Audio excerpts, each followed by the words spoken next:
Hello everyone and welcome into my next Rise of Kingdoms live stream, I guess. And yes, this is my farm, the one who got attacked, who my whole Discord knows about because I just was super pissed and I just had to tell someone.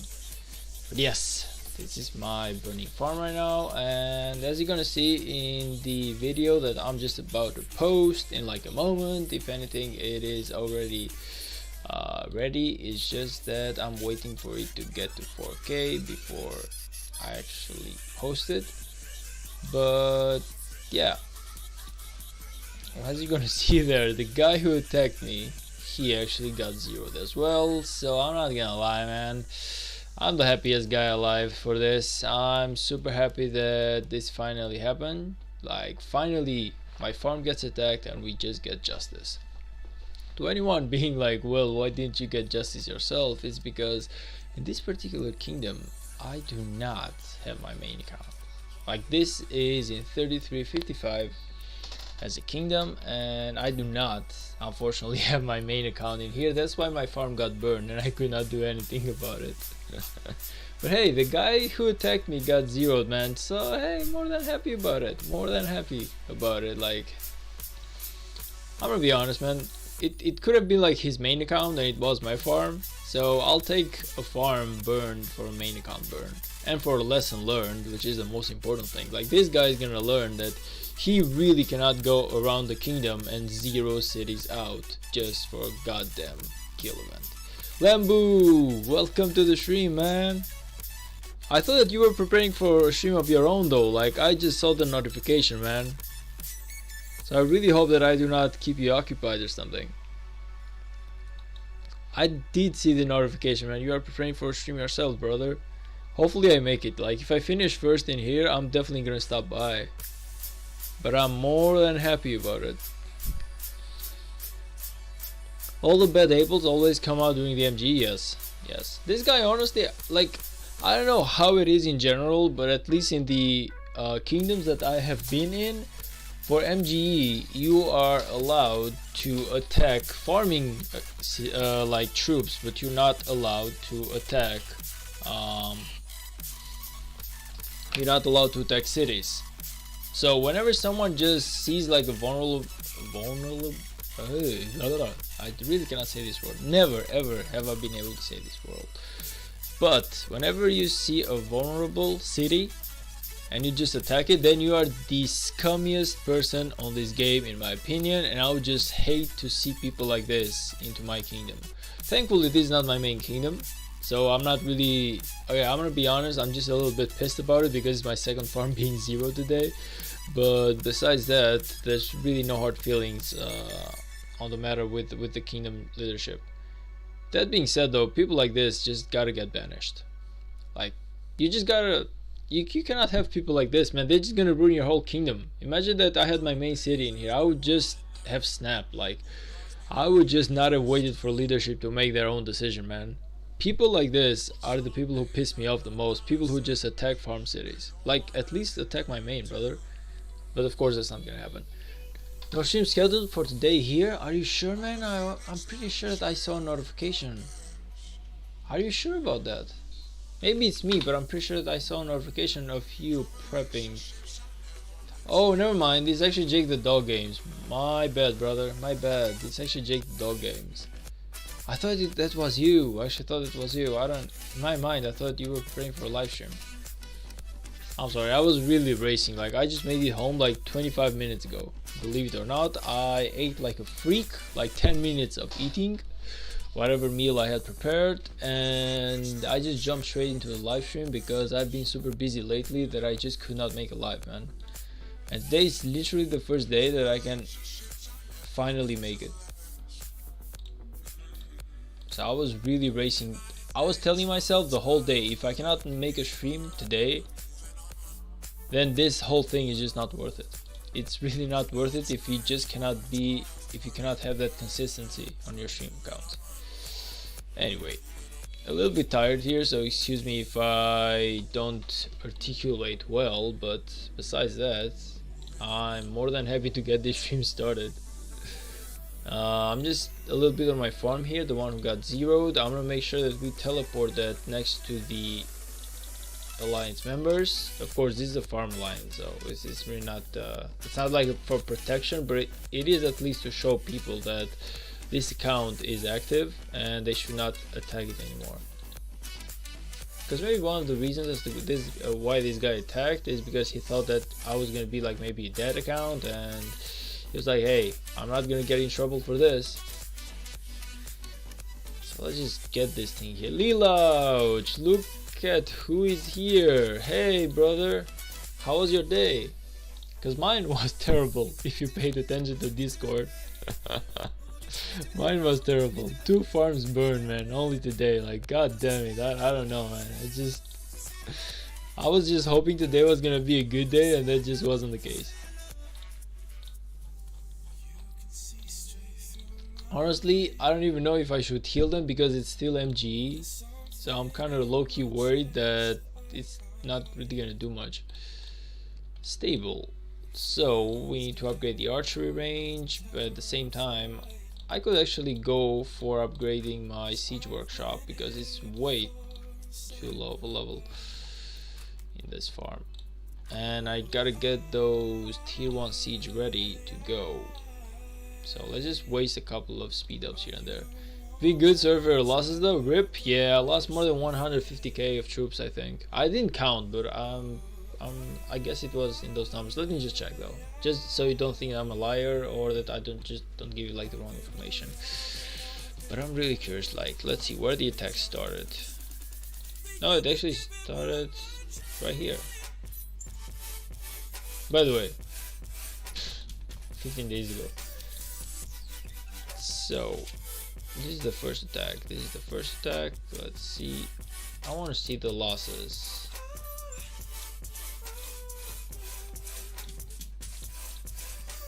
The guy who attacked me though, what zone they were in, they're actually like right at the edge of the map, man. But under Alliance territory though, and me being part of the Alliance, so I could not have been. Where are my where do I see the troops that died? Where do I see the troops that died, man? I cannot. Apparently they were right here. I guess those reports just went to hell. Weird. It's best to keep farms in zone 2. It's much safer there. Yeah, I know, man, but honestly, I just didn't think that they were gonna attack, because technically this is an alliance who is like a farm alliance to the main members, well, to the main alliances. So in my mind I was like, anyone who's here, it's not gonna get attacked, and I really didn't think about spending a teleport just for this. But you're damn right though, you're damn right about that. Let me just upgrade my siege workshop though. We got lots of work to be doing on this farm. It's only level 21, so there's definitely a lot of work to be doing here. But yeah, and now with the whole like healing troops and bullshit like that, it's definitely gonna be even harder. Lauren, hey brother, welcome to the stream, man. Rogues attack anyone, they are in all kingdoms, it's up to leadership to contain them. Yeah, the guy who attacked me got burned though. The guy who attacked me got burned, so I'm more than happy about that. Like, I just took this thing to the kingdom chat, and I wasn't expecting for anyone to literally give a goddamn about me getting attacked, because let's be honest, at the end of the day, in this kingdom, I don't even have a main account, so it's like I'm not giving anything to the kingdom. I'm literally just like a leech trying to build a farm account, and I'm just gonna be on my way technically. So I was being like, probably nobody will literally care, but there was a really nice guy, Abu Nur right here, I think it was. No, it actually was this guy, Tugay Baba. He's like 55 million kill points. Actually nice. For this kingdom he's only in KVK 1 at the moment, but he literally like burned the guy in a second. And I got that thing recorded on video. It should be up any moment now technically.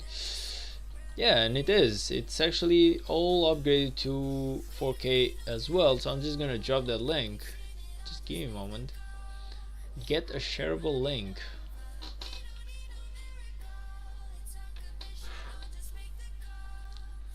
I told you I don't need cores to find them. I know that Gostilia says on my Discord server that it's not you don't need like the coordinates to find the farms, and he's right, but I'm definitely not gonna make it any more easy for them.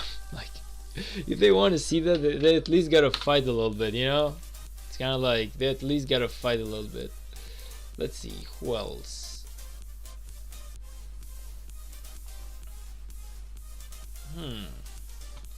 I feel like there was one of the streamers here who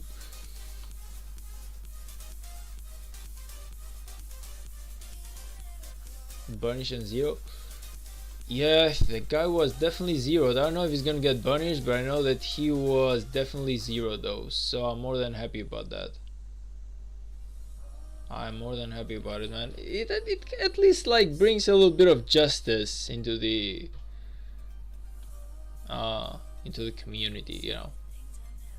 Connor, look at who is here. Oh, by the way, Lambu, I think that you had like a self-promotion chat, like a room on your Discord. Was it like for like content creators or something like that? Because it got me thinking. Hey man, how you been? Same in my kingdom. Long time no see. Yeah, long time no see. Ever since the last time that someone famous was here. Joking, but I just had to get that thing to you. Do you know already that L07B is getting a farm alliance? No, I didn't. Are we actually getting a farm alliance? But okay, like we definitely gotta start making some shells. We only had what this KVK? Only 4 main alliances who were actually able to pull some nice stuff. So at the end of the day, we do need some shell alliances who can just build territories, so we kind of like low-key stop the enemy from advancing. Even though we cannot maybe kill the enemy, we can just like try to build defenses up, so it's gonna take them more time to advance. In a KVK, like that's definitely very much needed. So I feel like that's gotta be like the next step for the 3207. We got the first rank alliance, and we got the second rank alliance who are ready, full tech. I believe that the third rank alliance has some more work to do, but it's definitely getting closer. So now we gotta like start building some shells. I feel like that's definitely the next step that we gotta take. Yes, are you on my Discord? There's a self-promotion channel. You can post links, you're live, and also a creators corner. Nobody uses it for creators to share ideas. Yeah, I can definitely like take some advantage of that if you're okay with it, brother. I can definitely take some advantage of that. I just don't feel like I could have though. You now have the role. Oh, okay, nice. Nice, thanks, man. I was just like paying attention to that when I stopped by your Discord a couple of days ago, and I was just like checking the rooms one by one, and one part of me was being like, hey, if you ask about that, it seems kind of bad because it's just like kind of too arrogant, I guess. But on the other hand, I was like, if he did it for this reason, maybe he wants someone to do something in there in the least. So yeah, but it's definitely your Discord server at the end of the day, man, so you let me know. Anyway, we're done with this account. I just gotta check my latest account now, and after this we're just gonna go back into my main account and we're gonna go watch some 60 GT versus 1093 because I've been watching some live streams, and from what I'm seeing, the battle is definitely getting interesting.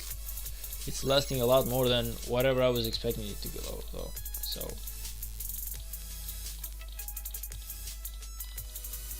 but I'm definitely more than ready about it. So Connor, by the way, I saw someone in the Lost Kingdom chat really trash talking 3208, man. What's the deal with that guy? Who did you even piss off? What happened? I mean, he wasn't nobody, but hey, he still caused some drama in the Lost Kingdom. I was laughing my ass off, being like, should I maybe like tease Connor a little bit with this or not? Or it is not worth it. But he was definitely causing some trouble for you guys.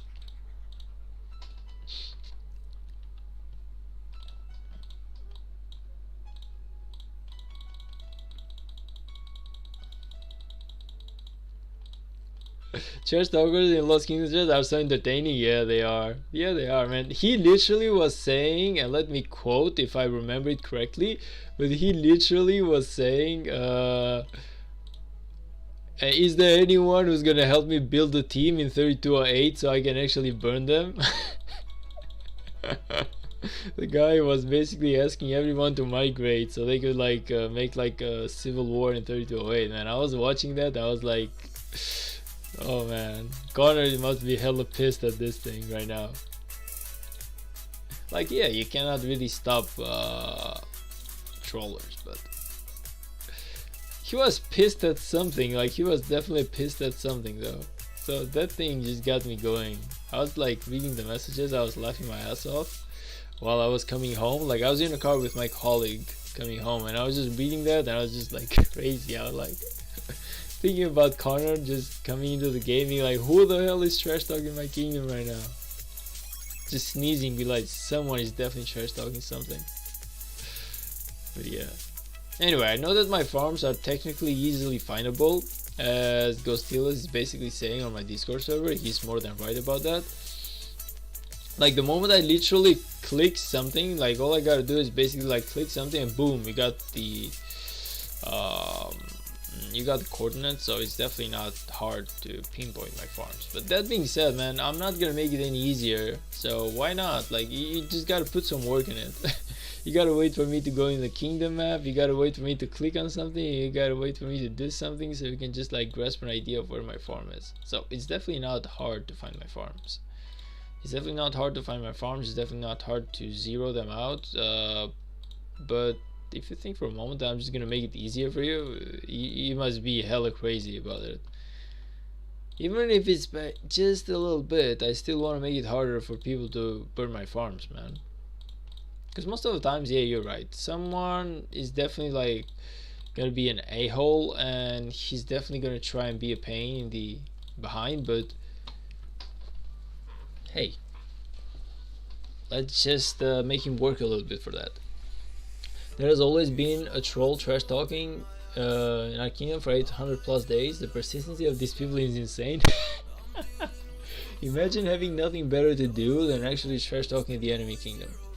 Like, that thing is just not the enemy, like literally your own kingdom, but just imagine doing that for 800 days in a row. Like, the commitment, like, what have you even done to this guy? What have you even done to that guy to actually for him to have such a commitment to try and trash talk you for such a long time? That thing is crazy.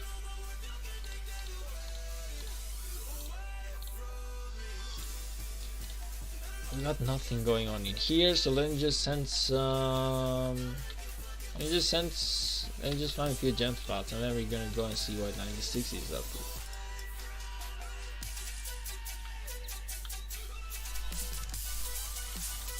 Maybe be the good guys and help my ally here do that Meltfest real quick.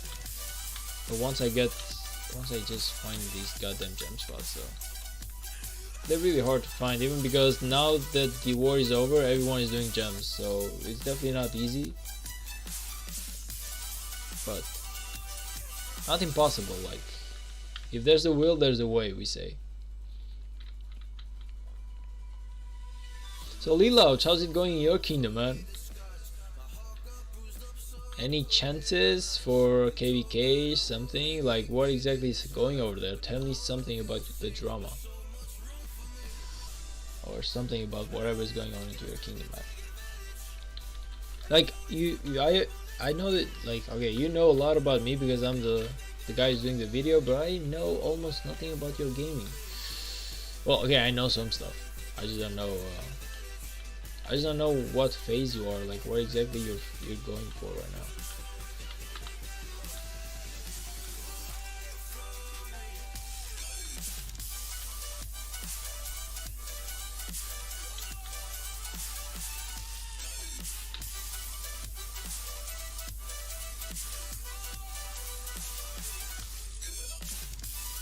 Cause okay, me and Lauren, we are in the same kingdom, so we basically know what's going on over here.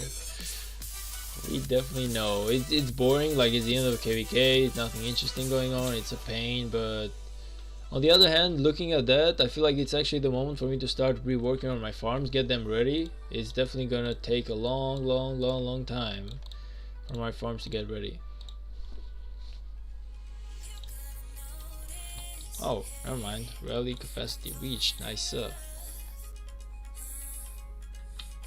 Like, okay, I don't really want to spend AP technically for that event, but on the other hand, I would just rather do like forts so I can get me some books of knowledge before this KVK actually ends.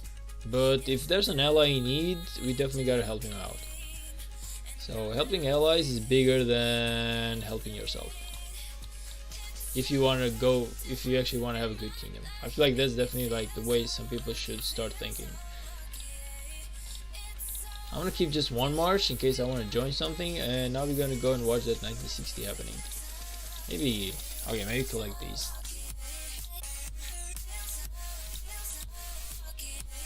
By the way, did I tell anyone that we actually got the Zhuge Liao now?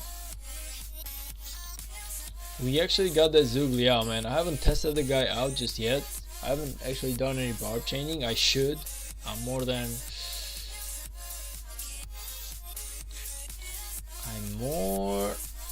curious to actually know how good or how amazing it's gonna be, but we definitely got him. We definitely got the Zhuge Liao now. He's level 40. He's good to go technically, and I cannot wait, man. I really cannot wait to start doing some stuff with him. But I'm just right now doing forts is more important than actually doing barbs. That's why I'm not doing it.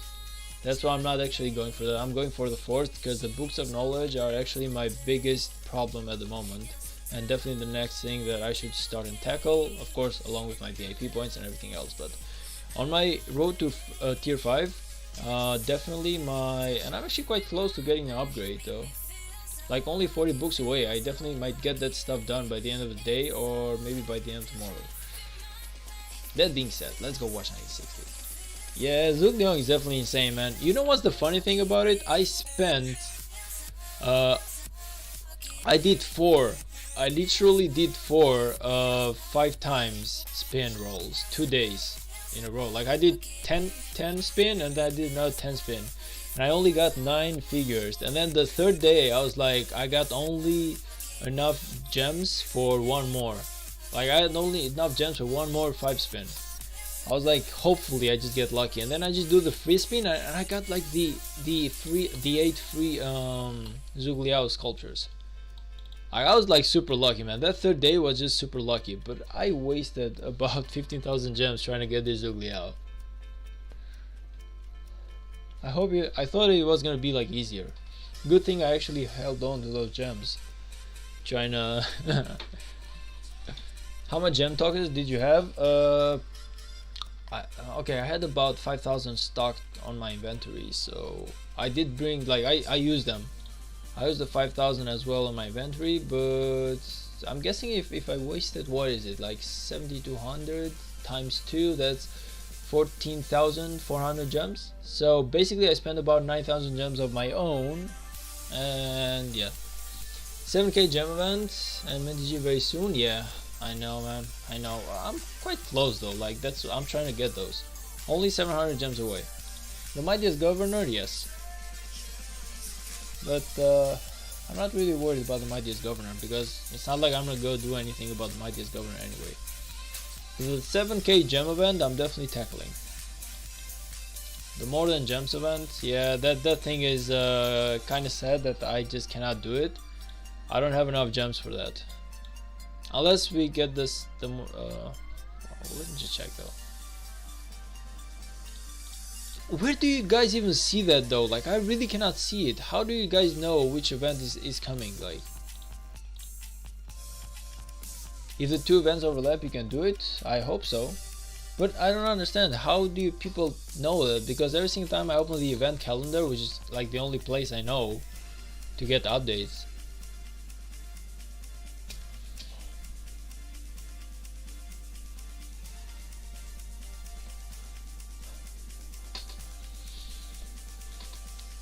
leaks and stuff. 7k gem event is announced by some content creator, Cheese Girl. So he always knows in advance. Nice. Okay, I'm definitely not gonna be mad at that. Don't get me wrong. Nice though. I just need to know where people know about it, because every single time I have people tell, even for the mightiest, for the goddamn wheel of fortune, whatever. Everyone was being like, it's here, but every single time that I opened the event calendar, I just could not find it. Now I can, but you get the point. But people literally knew like about 10 days ahead. They were like, it's coming in 10 days, it's coming in 9 days, it's coming in 7 days. I was like, how do you guys even know? Technically, it's not every 2 weeks, but technically.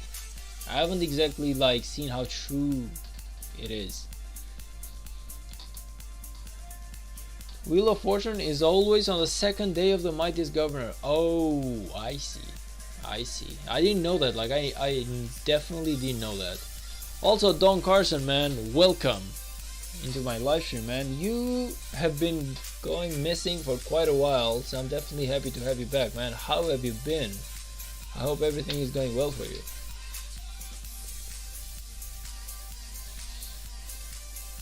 I didn't know that though, about the Wheel of Fortune coming in always in the second day of the mightiest governor.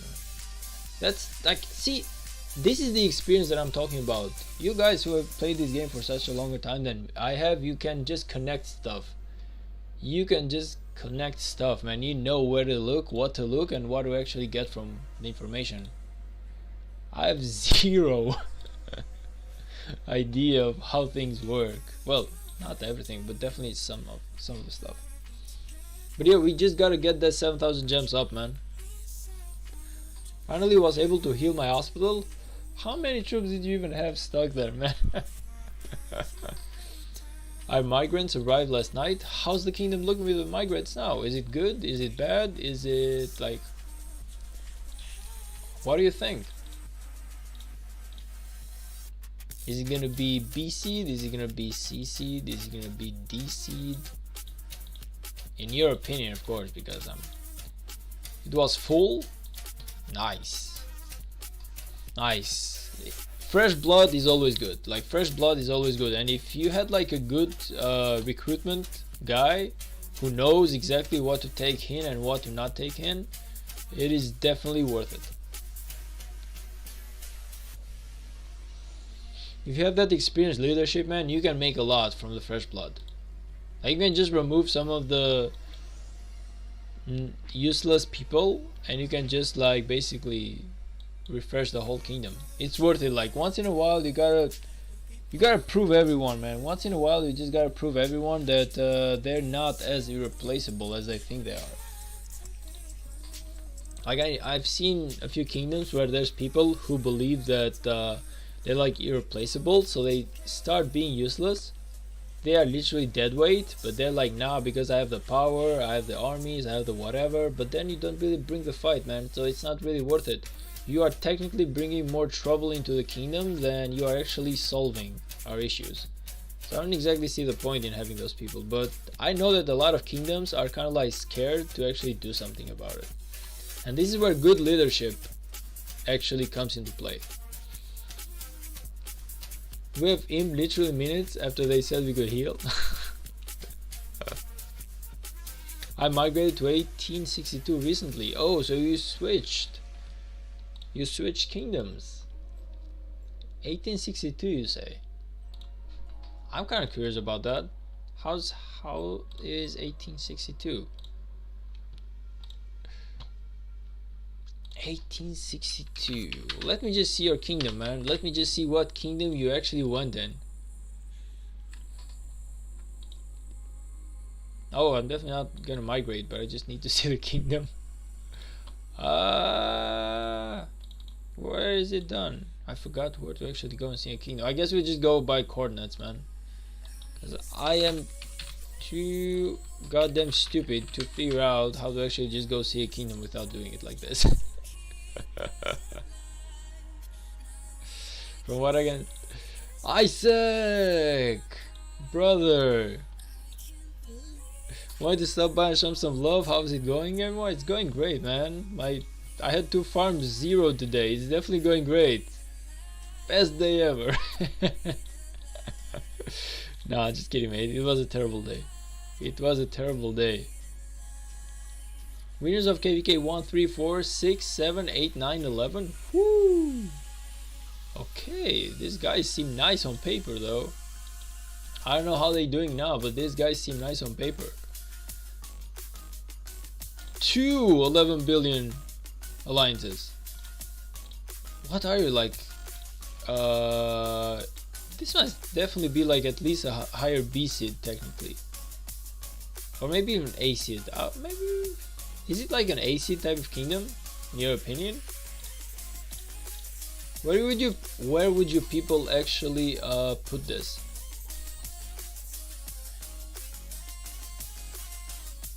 (1862) is borderline Imperium. Yeah, I would not get surprised by that. Like I was thinking about it being an A seed for sure.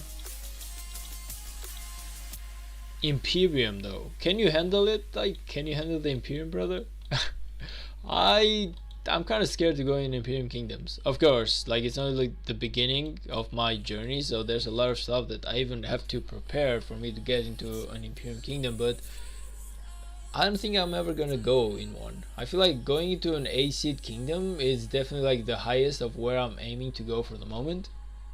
But goddamn.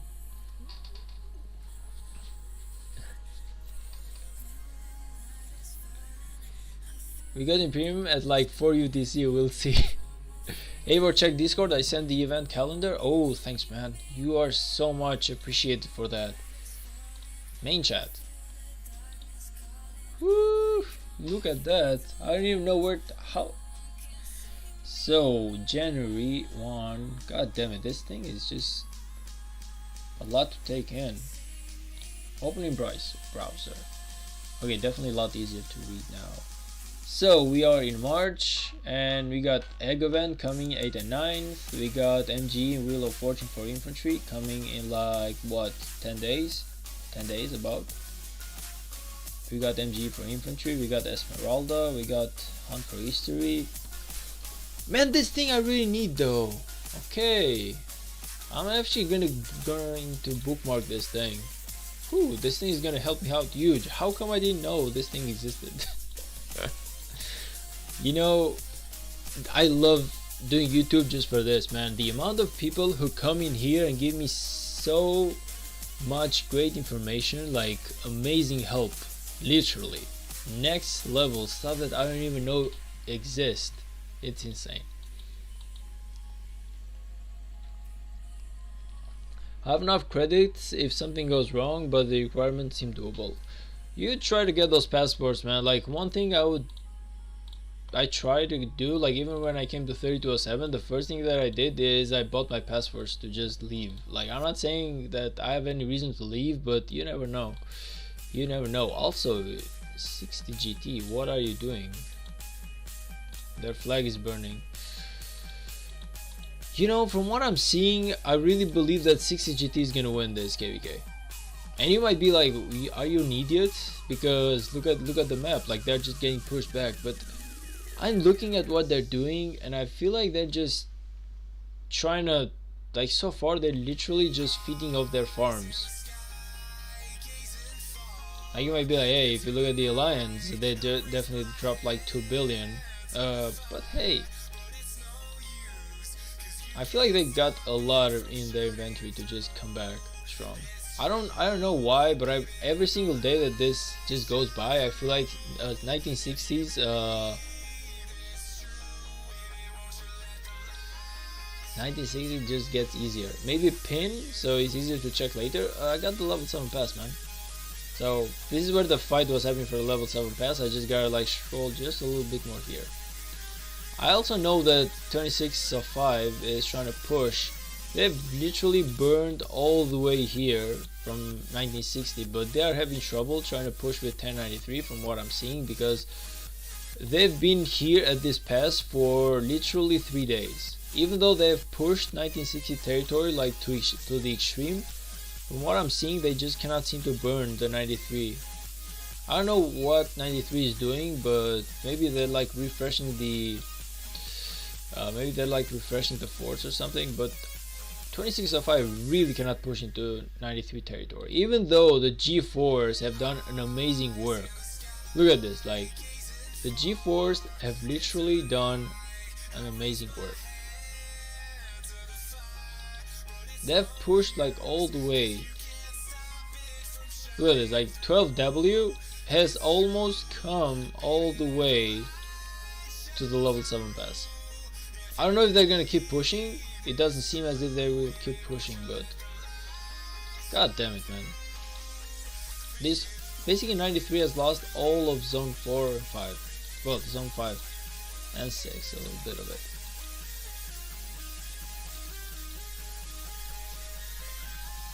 Damn man, the luck gotta come eventually. I watched a guy who was zeroed in less KVK, 21-20, get zeroed off that flag last night. I hope I'm not that unlucky, man. I hope I'm not that unlucky. I really hope it's not that bad for me. Okay, we got 4 boosts. Yeah, look at that. Let's see where the fight is going. I feel like one fight is happening by the bridge right now. There was one fight happening by the bridge somewhere. No, it was like the lower bridge. They're like 2 bridges, right? Never mind. They've stopped fighting there. I guess they're just fighting downside now. They're actually fighting here.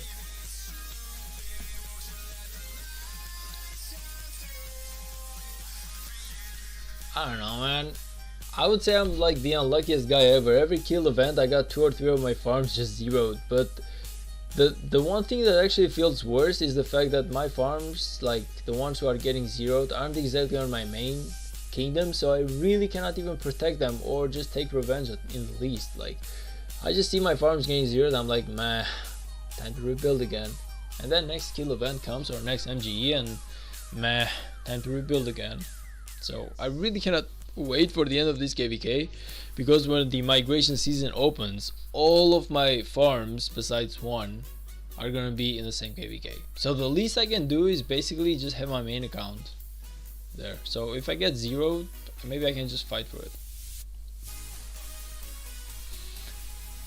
Oh bro, 1093 all the way, all day, but even not anyone but them, you just don't love it, huh? You just don't love 1960, don't you? Okay, I'll be honest, Isaac, I low-key want 1960 to win. But why? You might be like, why? Easy. All 13 seasons. And I really want, like, okay, in my opinion, I really feel like they should get all the way up to 20. I feel like 1960 should win 20 KVKs. And then they should be beaten. Because, you know, you just gotta love the idea of the undefeated gods, man. It's like, if you're, I don't know if you like, if you watch like anime or manga or something like that, if you ever done that in your life. But if you have, you would know, man. It's just the fun of the undefeated, of the extreme, of the all-powerful, all unstoppable force. It's just awesome. Why? It brings activity, it brings fun into, like, let's be honest, everyone's dream who's like a player of this game, everyone is dreaming of only one thing. They want to kill 1960. So I feel like the moment that 1960 low-key falls a little bit, this game is gonna get just a little bit less interesting. How you got VIP 12 fast? Besides being in a main alliance, so it actually has helped me quite a lot. I've also collected tons of gems, man. Like right now, look at this. It might seem like I don't do it, but all these 4 troops right now are just farming gems. Even during like off season, when I'm like in the, what's it called, into the homeland, I always farm gems. Like I might farm, I would say like 2,000 gems per day. That's too much. I know that it's possible, but it's too much. But I definitely farm somewhere around 500 to 700 gems per day. If you put that stuff into like a month or something, just you can just do the math. But it's definitely like quite a handful of gems to have. And plus the events and plus everything else, plus like the KVKs and stuff like that, I feel like you definitely can get that good thing. Like that good amount of gems to just push you up. So it's definitely like getting VIP 12 is definitely not that hard in my opinion. Love the 93-60 show, yeah. Okay, even though I'm saying that in the end I would love for 60 to win, don't get me wrong, man. I want 93 to just keep pushing them. I want this war to just keep going. It's so entertaining. It's everyone who has been playing this game is just loving the show. It's making people want to play the game, man. It's making people want to play the game, even though you know that technically 99% of the players will never come to a kingdom like this because it's not even worth it to come, like unless you're like a whale or like maybe a free to play with 24 hours free every single day to play the game. You're never gonna come to this kingdom, but you still love the idea of it. You still see this and you're like, this fighting is so amazing, I wish I could fight right now.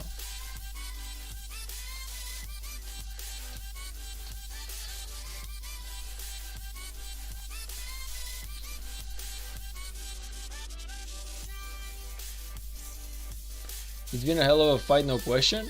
The one we'll all be waiting for, yes. Yes. I'm not gonna lie. 1365 less KVK was kind of disappointing.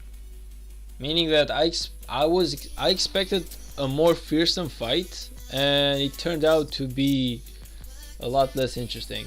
Don't get me wrong, like 3605 did pull out some nice fighting, but at the end of the day, 1960 was just so one-sided, and the fact that they won a 2 versus 6, man, that thing just really was was a pain. Gotta run, have a nice stream. Lambu, thanks for your support, brother. I thank you for being here. Have a good one as well, man. This is the last chance for Kingdom to probably ever beat GT in 1v1. 93 need to bring their win home. Why is everyone saying that this is the last chance, man? Why do you guys say that that's the case, though? But yeah, you're definitely right about the fact that it's an amazing fight, Diamond.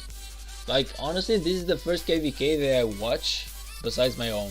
This is literally the first KVK that I watch besides my own. And by watch, I mean like literally stay here 2 hours or 3 hours of my day just watching the fighting. They need you there. They need me there to what? I'm like a fly, man. I'm like a rat between lions. Me being there, it's I would be like steam. I would just like evaporize in a second. Like the moment I would actually teleport in here, I would just get zeroed by all of these guys and just go back home. The fact that it is impossible to get a kingdom like GT, it's way too strong pound for pound. 1093 will downsize after this KVK, unfortunately. Why do you believe that they're going to downsize? Why don't you actually think that they will grow stronger? Like, this strategy seems to be winning, the fact that they have the numbers. I don't feel like they're going to downsize. Like, if the fighting is close enough, I feel like they will definitely be more than happy to try one more time.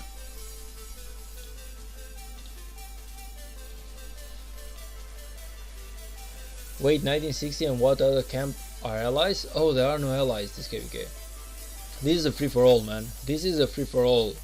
Maybe besides like the G4. Like the G4, technically, I don't know if like these guys are technically allies. But besides that, it's a free-for-all, man. Like the big kingdoms do not have any allies. 1093 doesn't have any allies. 1960 doesn't have any allies. 2605 doesn't have any allies. If anything, Cheese Gold said on his stream, maybe like yesterday or something like that, he said on his stream that even if one of the big kingdoms wanted to pair up with 2605, he would not accept because he wants the free-for-all. 2605 wants the free-for-all, even though technically they stand zero chance on free-for-all, they still want it. Agreed, although 24 and 29 looks like a real rising star too. That's what I'm saying, man. Like, how much, like, I don't know much about the history of Rise of Kingdoms, but I've seen some videos here and there, so it's like, how many kingdoms have been prime kingdoms and then just fallen? So at the end of the day, I feel like 1960 is gonna fall one day. Like, at some point, I don't know if things are gonna get like maybe boring, or people are just gonna quit or not have interest anymore in the kingdom, or they want to go somewhere more spicy where they can actually have some harder enemies because they are weaker, even because there's a kingdom so strong maybe they cannot win. At the end of the day, 1960 is gonna fall. It's kind of like everything falls at the end of the day. The rise and fall of an empire. It's easy. What do you mean 2 versus 6? Which KVK do you mean? Oh, I mean like the previous one with 3165. Was that not the 2 versus 6? I feel like that was the case, from what I remember. They need to drop Imperium to accept migrants to make up for people that quit or leave, but they have to drop so much power to drop Imperium, it's insane. Okay, you're definitely right about that, but I mean, how many people are actually gonna quit from this? Like, can you believe to be almost at the point where you can beat 1960 and still quit the game? I would just, nah man, I would never quit the game. If I was in a kingdom that could be crowned king, or like the best kingdom ever, and I was like so close to getting a win and I just lose, but I'm so close to getting a win, I would just not get demoralized so hard that I would actually quit.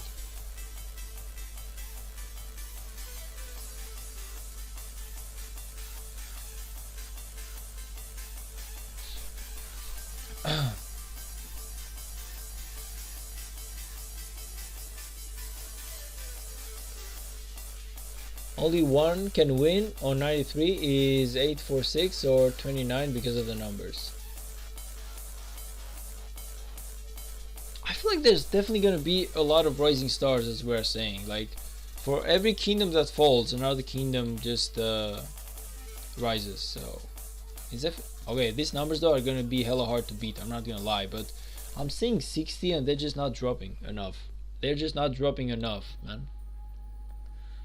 I feel like the biggest problem for 60 right now isn't exactly 93. It is actually 2605 and the fact that they're claiming so much territory on the backside. I feel like the fact that 96 have to maybe at a point just divide their forces to fight 2605 as well again, that's definitely might be like the reason as to why they might lose this KVK. But 1v1 versus 93, I see 93 is pushing, but I just don't see 1960 dropping, man. They're not dropping power, they're actually getting more powerful every single day that I see them. It's scary to actually have so much money that you just cannot lose power.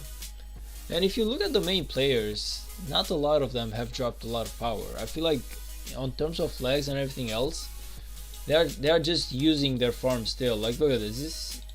Let's just see if we have any farm accounts in here. I definitely was seeing a lot of farms yesterday, I believe, in here.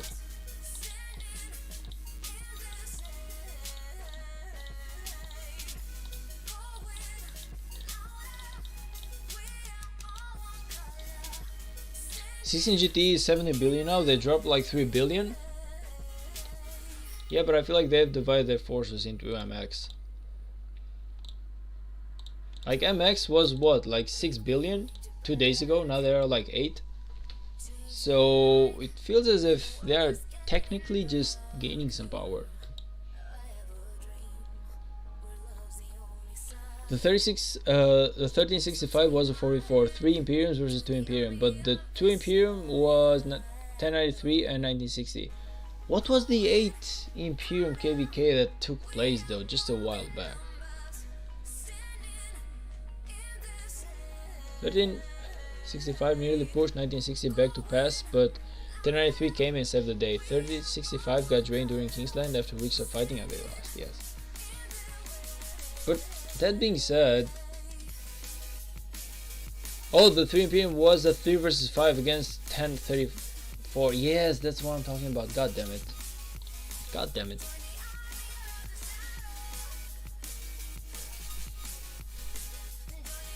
I don't know, like, it was interesting, but 1365 just didn't seem as powerful. I just didn't get the vibe as if 1365 could at the end of the day just drain 1960. Read to 1034, it was a good run, yeah, but at the end of the day most of them just joined other kingdoms and they are more than ready to fight again. So it's not like the players have quit, it's just that the players have just taken some time off probably.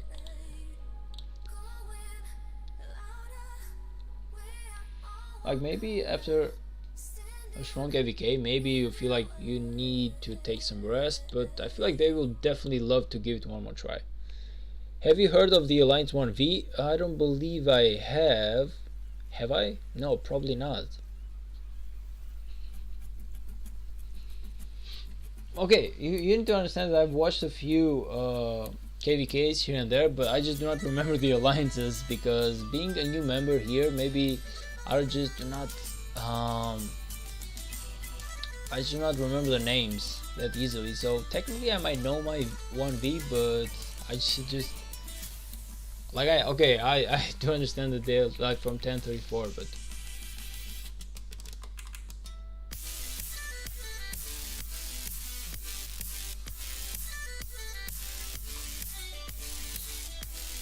there are many alliances of 1034.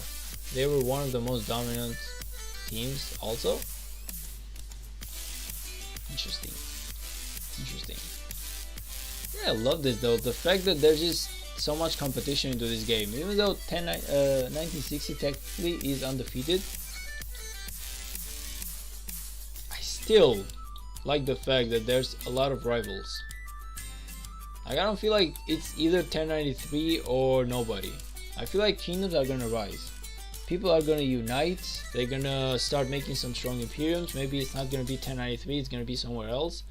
But at the end of the day, 60 is gonna fall. Maybe not today though. I really don't want him to fall this KVK.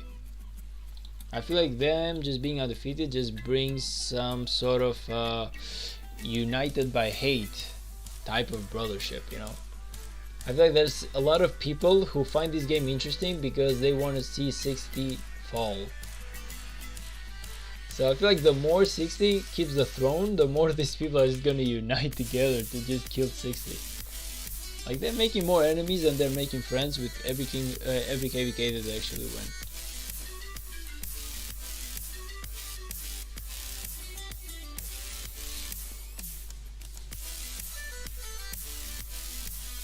By the way, Lilouch, which KVK were you, brother? Also Marto, which KVK are the two of you?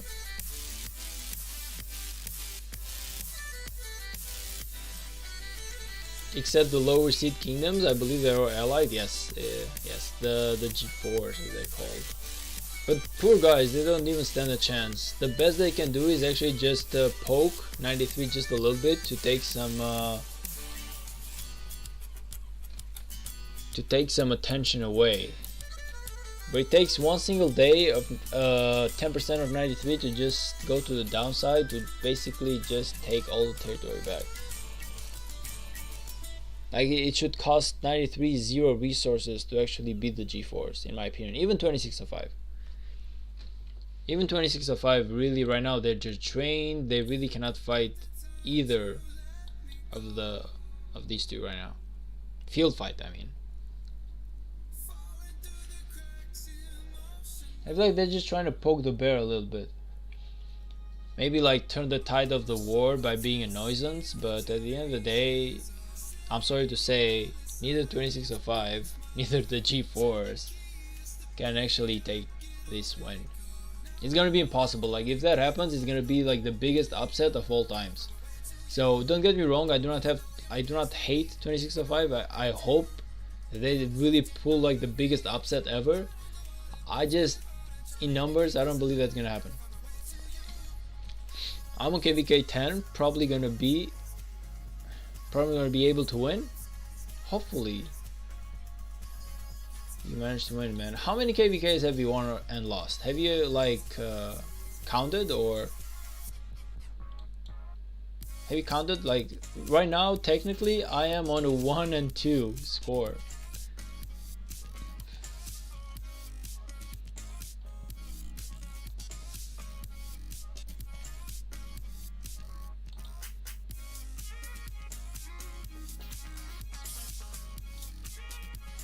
Oh, you said something interesting. Let me just check what it is.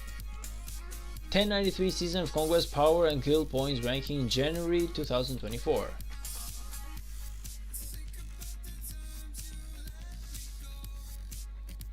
A Kingdom bracket. 27 billion.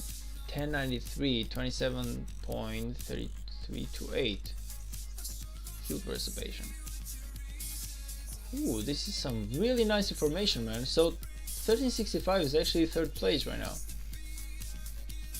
And then we have 2377, and then we have 16071, and then we have 1002, and then we have 1001. Ooh, this is some really interesting stuff. You're damn right about that. You are damn right about that, man. Okay, let me just see if it's even possible to find. Oh yeah, so 3207 is not 31. Let's just try this thing out though. Oh, this is some nice stuff, man. This is some really nice stuff. This is some really nice stuff. Ooh, where do you even find these type of links, man? You are being more amazing every single day.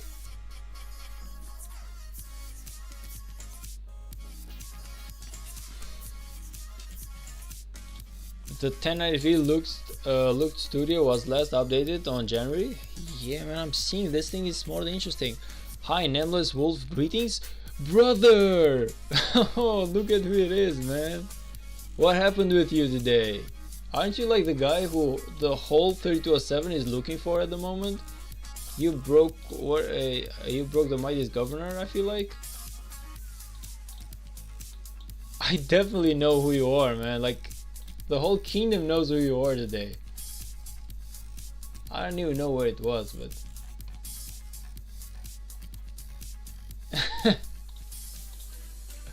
this guy. You are this guy.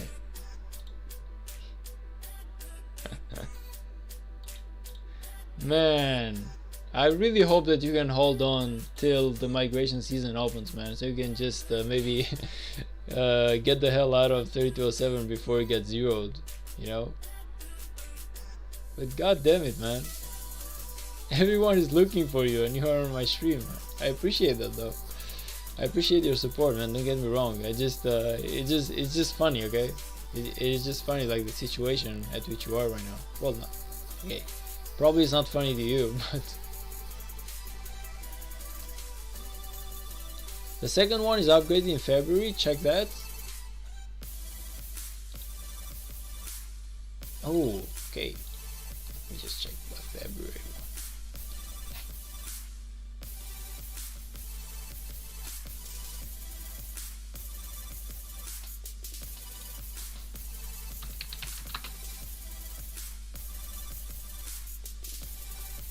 This is done by Fleisch.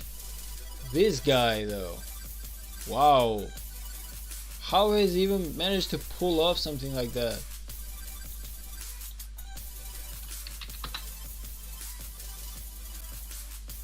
Wow, like this guy is just amazing. Fleisch, man, you just amazed me. Run, bro. Bro, you damn well right about that, man. I'm telling you, the whole kingdom, the whole 3207 is looking for Nameless Wolf right now. The whole kingdom is looking for him. He just are you in Fleisch Discord server? He has very useful tools like resource and speed up counting boost. Let me check. Only Farmer, Lambu, Pluto, Apocalypse, 12-inch. No, I'm not in his Discord server, but I should definitely get myself in there. Like, there are a couple of Discord servers that I should definitely join. Well, all content creators, to be honest, I should join their all of their Discords, just to like support the movement and everything else. But he has very useful tools like resources and speed up counting bot. Okay, so I've seen some yeah, for speed ups. I've seen some websites. I've seen like a website. Maybe it is his website or something.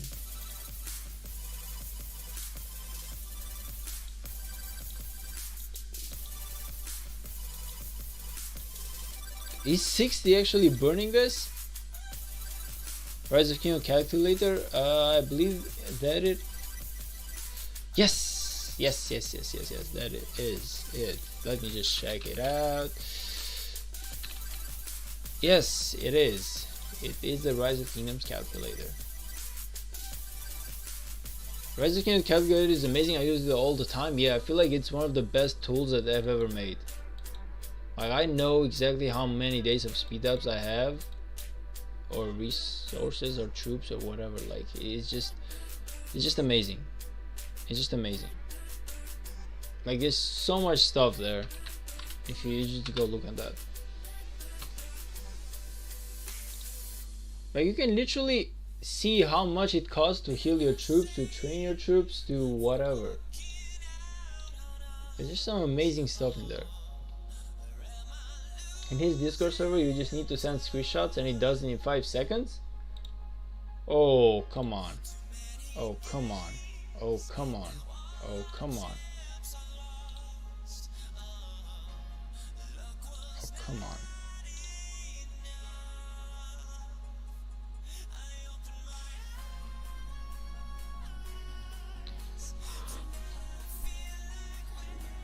Gotta pick a role.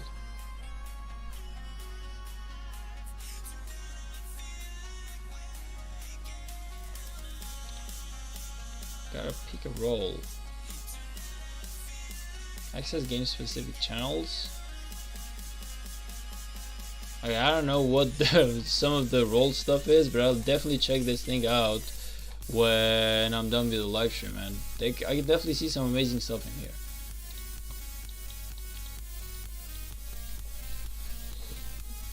I can totally judge how prepared I am in a KVK without doing a huge manual inventory of my stuff. I love it, yeah. I feel like it's definitely like some very useful tools, man. Okay, maybe I don't know like the required minimum to actually get yourself into like a KVK, but having like 400 days of speed ups just feels good. So I don't know if 400 days of speed ups are like nice, bad, terrible, or whatever, but they're definitely okay-ish for me.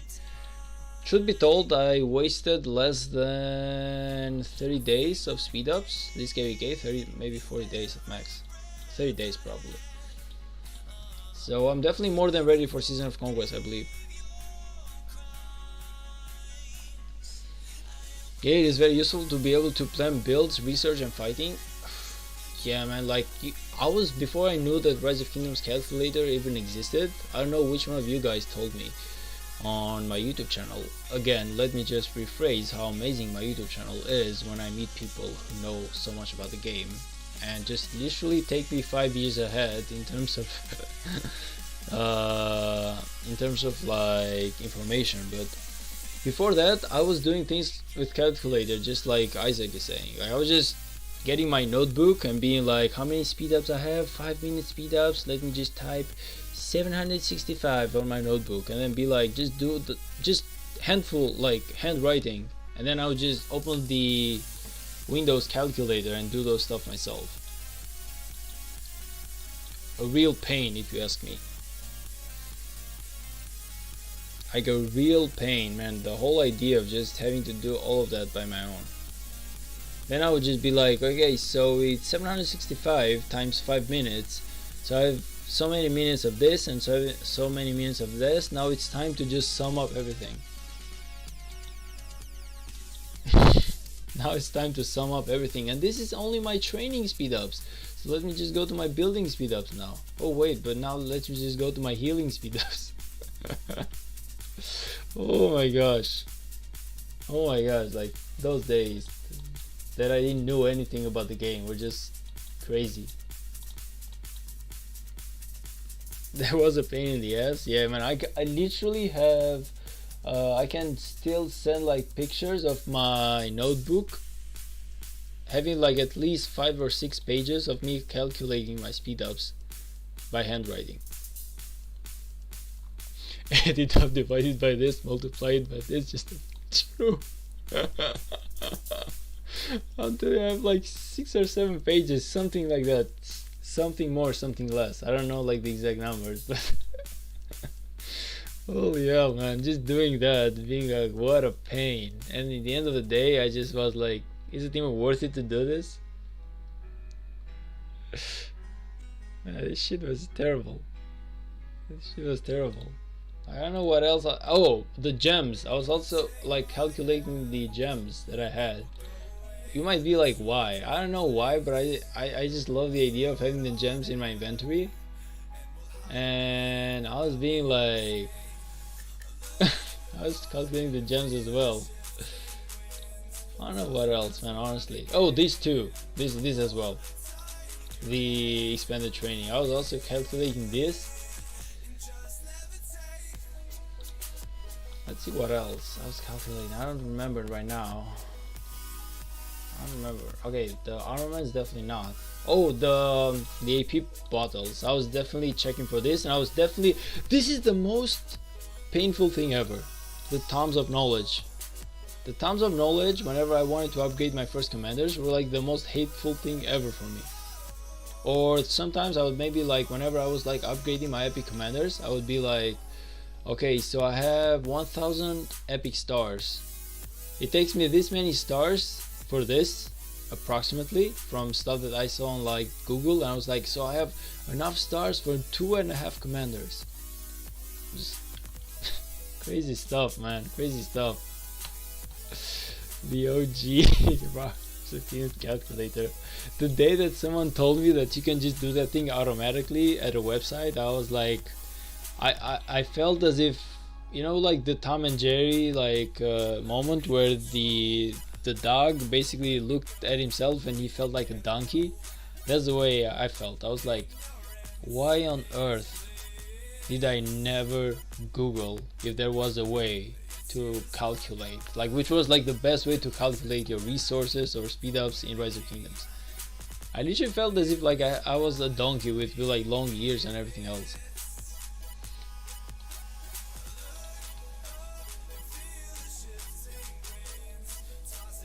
Oh, wait a minute, that was I remember now. I was actually I was on a Lambu stream. No, now I remember. I was on a Lambu stream, and it was on his stream that someone mentioned the Rise of Kingdoms calculator, and I asked, what the hell is this? The Rise of Kingdoms calculator takes a while sometimes. Now I can do it in 5 seconds. Now that I know, I'm gonna be doing it in 5 seconds as well, man, because no way in hell I want to go there and just type all the speed ups. If there's a shorter way for you to gain like seconds of your day, you definitely take the shorter. So I don't know like how Flesh made it, but he's amazing. Karimo, hey man, good for you to make it. See, I held on to my promise, brother. I said that I was gonna do a live stream today, and I actually did a live stream today.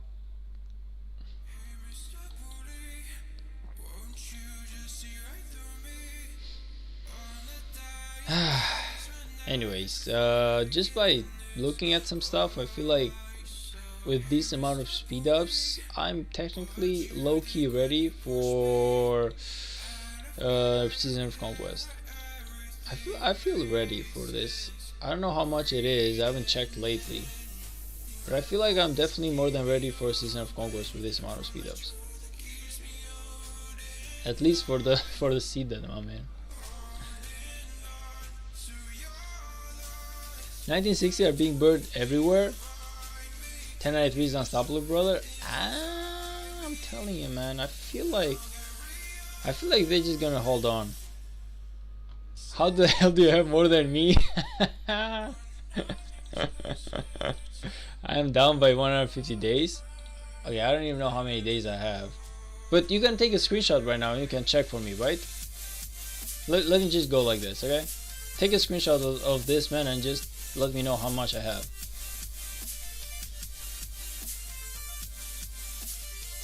Okay, I feel like you took the screenshot. You can actually show me that. Show me that Flesh amazing bot, man. show me how amazing it is. Last time I checked, I had somewhere around 300 days of general speed ups. I don't know if I have more or less right now. I don't remember how much I used, but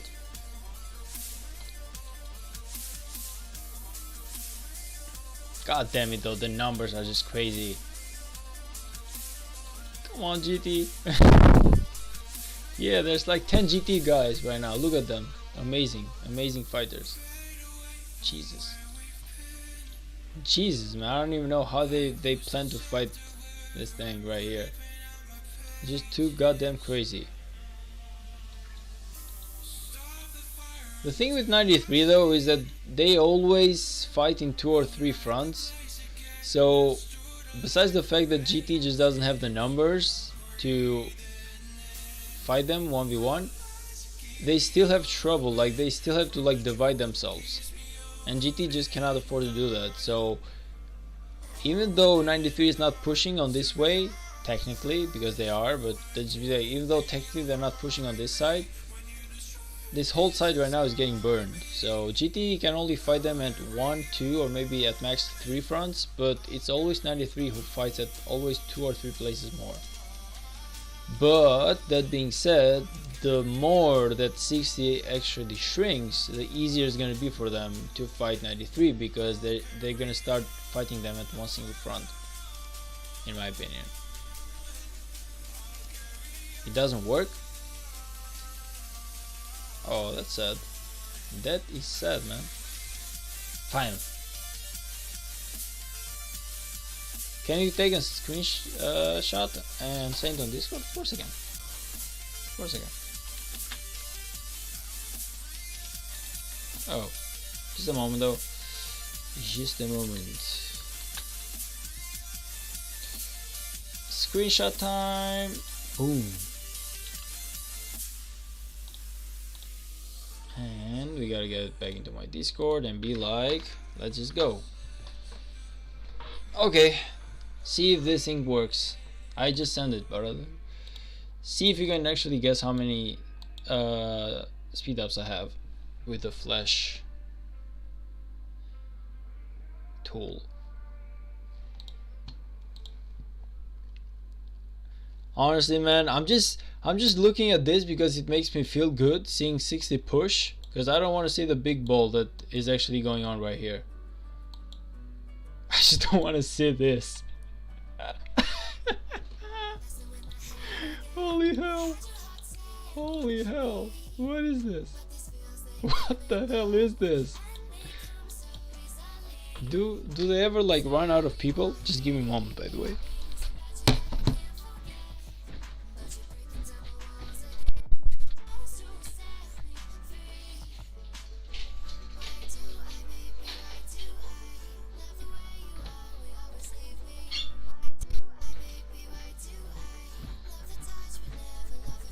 Oh my gosh. Okay, I'm back. Do they ever run out of people though? This is crazy. Like, this is just crazy. No matter how I look at this, the numbers are just crazy. You might be right about this. Maybe 93 does have a win in here, but I don't know, man. I feel like the more I look at 60, the more I see them holding on. I feel like they can definitely fight. Might be wrong in here. Who knows? I don't want them to lose technically. I want the streak to just keep going, because it's gonna make everything more interesting whenever you beat them. But that being said, maybe it's time to crown a new king, and maybe it's 93 time.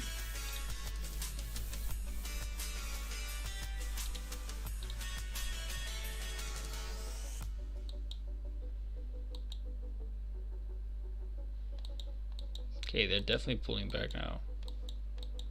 They're fighting here next.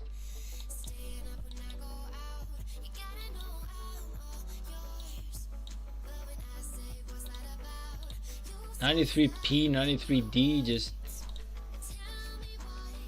$93L. They really have so many alliances, it's crazy when you think about it.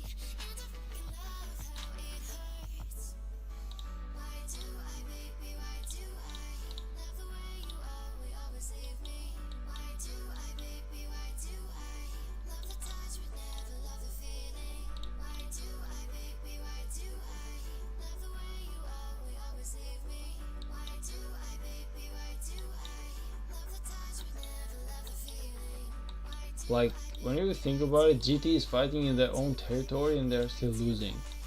Just crazy. They're just hard getting pushed back. Like yesterday, this was different. Yesterday, GT was pushing a lot more. Done surprised me. Hopefully, I have more than 250 days. Hopefully. Is it on your Discord? Oh. Where is it? It's on the main chat, or I can't see it. I can see my own screenshot, but I cannot see the result.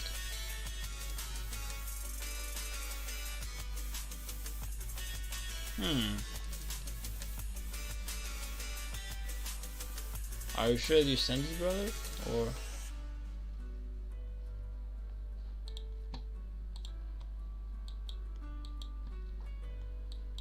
okay, so far I'm not exactly seeing something, but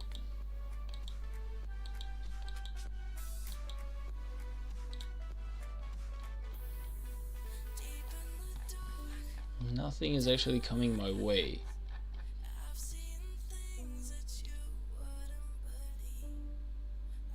Oh, now it is. Now it is. So, Universal 466 days, training 11 days, research 13 days, healing 53 days, total speed ups 555 days. Ooh, this thing is nice. This thing is nice. But really, only 55 days of healing though?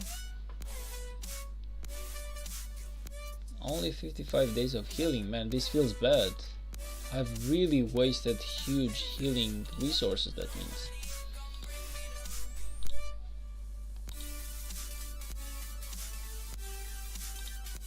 Let me just check this thing out one more time. So, training only 11 days? Oh, but that's because probably the screenshot didn't have. Let me just check the screenshot. Yeah, the training is not captured in here. Okay, the training is not captured in here. That's why, because god damn it, that just scared the living hell out of me. Imagine that I had only 11 days of that. You have 3 times more universals that I do. Okay, but you also have to take into account the fact that I only fought well on KVK 3. So technically I've been collecting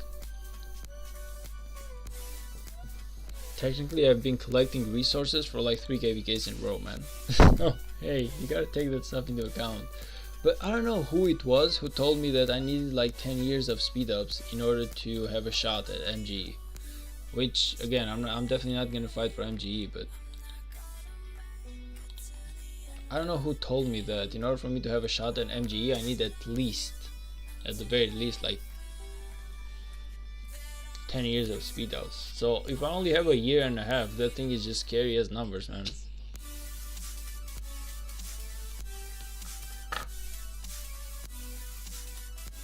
They mean Zenith of Power? Oh, okay. Because yeah, MGE didn't really seem that serious to me, not for like 10 years.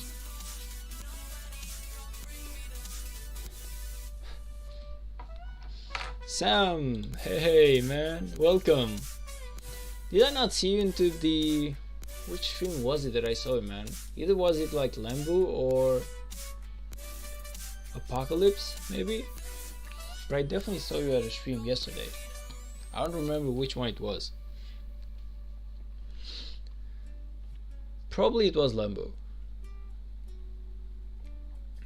Or it might have been Chisgo. I don't remember. Like, I watched like 3 or 4 streamers yesterday do live streams.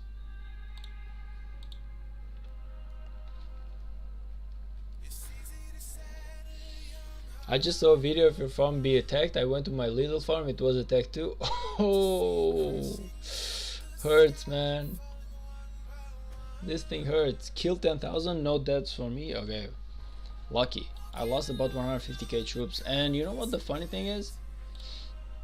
Let me just... this farm is zeroed and this farm is zeroed. Both of these farms are zeroed. So now I only have this farm, 1, 2, and 3 who are, well, 1, 2, 3, 4 who are okay, and these 2 are not. Besides this one right here, which is one of the ones who is zeroed, but it's in a very new kingdom, so I cannot take it back to Season of Conquest. The other 5 accounts are definitely coming with me next KVK, so I'm gonna be having like 5 cities to work with.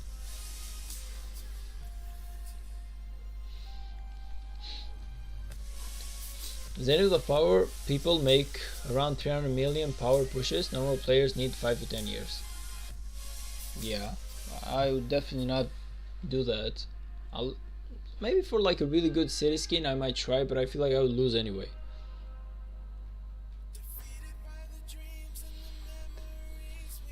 I was in several streams yesterday. Yeah, I was in a couple as well, man. I was at the Only Farmer stream. I was at the Apocalypse stream. I was at the Lambo stream. I was at the Chisgold stream. So, but I definitely saw you somewhere.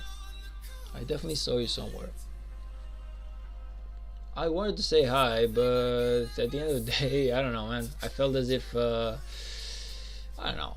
Maybe it was gonna be awkward for you to say hi. If you have good contribution for KVK, you should apply for leadership MGE and unlock Hercules for his circular AoE. I only have 25 mil, man, so I'm definitely not in the best. I'm definitely not the top 10 for me to apply for MGE, unfortunately. You have a lot of research and building power to gain, so you might be able to do it. Yeah, that is true. Like, I do have the advantage of building and research speed ups, and I can put them to good use, so you're definitely right about that.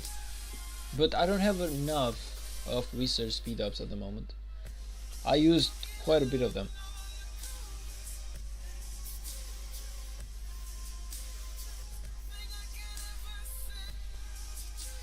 Like, I used quite a bit for some small events here that got me a few gems, so I was like, why not use them?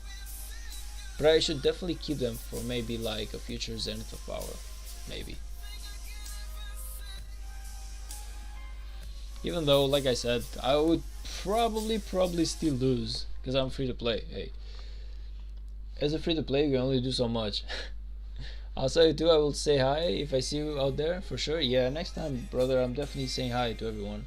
I saw a lot of familiar faces. Isaac, I saw as well, and a couple of other guys too that actually stopped by the stream. Really amazing guys.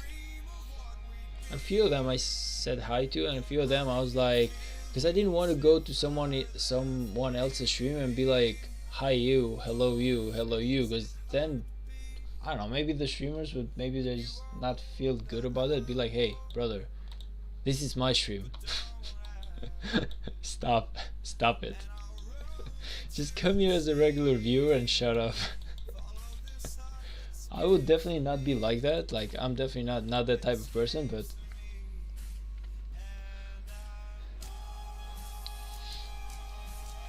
ever got run, brother? Time to whip up some dinner. Take care until next time, brother. Hey brother, take care of you too, man, and cook some nice dinner for me as well, because I'm definitely hungry too. Nah, just kidding, man. Have a good one. I'll see you next time too. I'll be around, and next time that I see you on some other stream, I'm definitely gonna say hi to you too, because you definitely were on some other streamers yesterday too, Isaac. I feel like you were at the Lambo one, probably. I don't know, I just it feels awkward sometimes whenever I go to other people's streams and I be like hi to have the people there because I know them and they have been to my stream. I feel as if I'm kind of like an intruder or something. Of course, the guys are just amazing, but at the end of the day, it's just me overthinking it. Anyway, talking about the 60. Do you guys believe that 60 has any chance right now to win this? Because part of me is like they can just play the long run, because it's the only thing that they can actually afford to do. It's not like they can actually win right now, but another part of me sees 93 and is like, can these people even be drained? Like, from day 1 to day 6 or 7 of fighting or whatever this is, 93 just doesn't seem to be slowing. And everyone was being like, hey, just wait for the 4th day or wait for like the 5th day and everything is gonna change. But nothing is changing. Nothing is changing.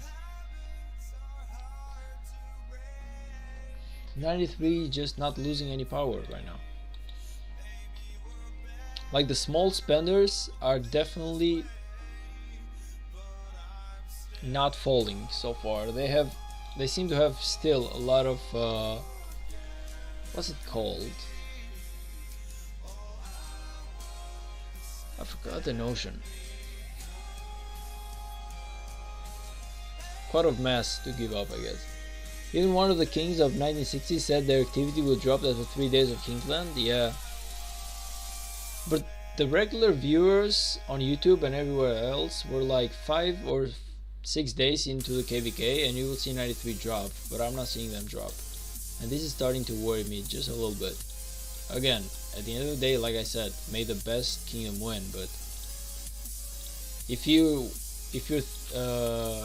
want my opinion and at least my liking as to how I want this thing to end, I would just prefer it if 1960 just gets to keep that throne for just a little bit longer.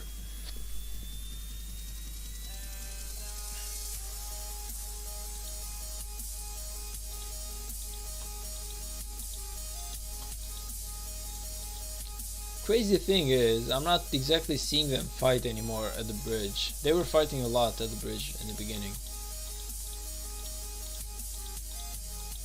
This is the first bridge. I see some numbers getting there. This flag is burning though.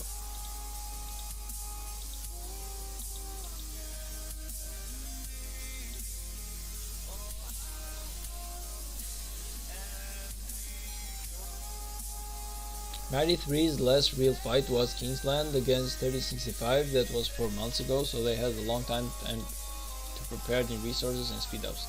You're definitely right. When did 1960 fight last though? Like when was 1960's last fight?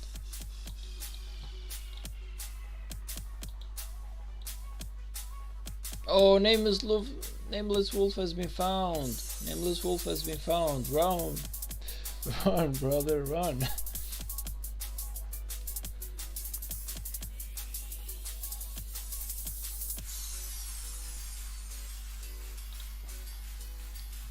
Oh, he's been found. He's probably shielded though. He's probably shielded. 100%.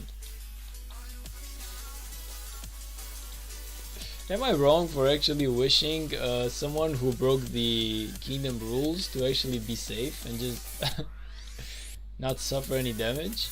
Just because I saw Nameless Wolf, okay, he was really helping around the king fight and everything else, the Kingsland fighting, so he's not like some regular guy who just didn't do anything, so he's kind of like low-key deserves to get burned. I feel like he did try to win this KVK, so maybe he just zeroing him, maybe it feels like a lot to me. 1960 was also 4 months ago against 1034. Okay. So technically both the kingdoms have had about the same time to prepare in terms of resources and speed ups. Question though. He broke MG rules by accident? I have no idea. I have no idea if he broke them by accident or if he did that because he wanted to. All I saw in the kingdom chat is the fact that, where am I? Kingdom chat.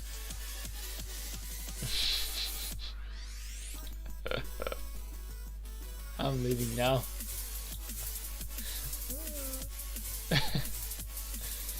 All I know is that he broke the rules and everyone is looking for him.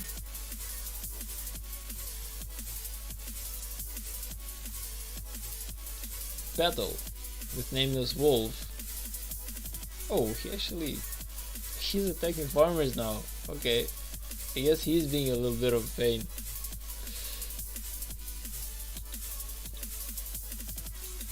I guess he's being a little bit of a pain. I don't know. I just hope that he has enough shields to wait for the season of migration and just get the hell out of here and probably be a better guy, be a nicer guy into the kingdom that he actually goes to. That's all I can actually wish him, nothing else.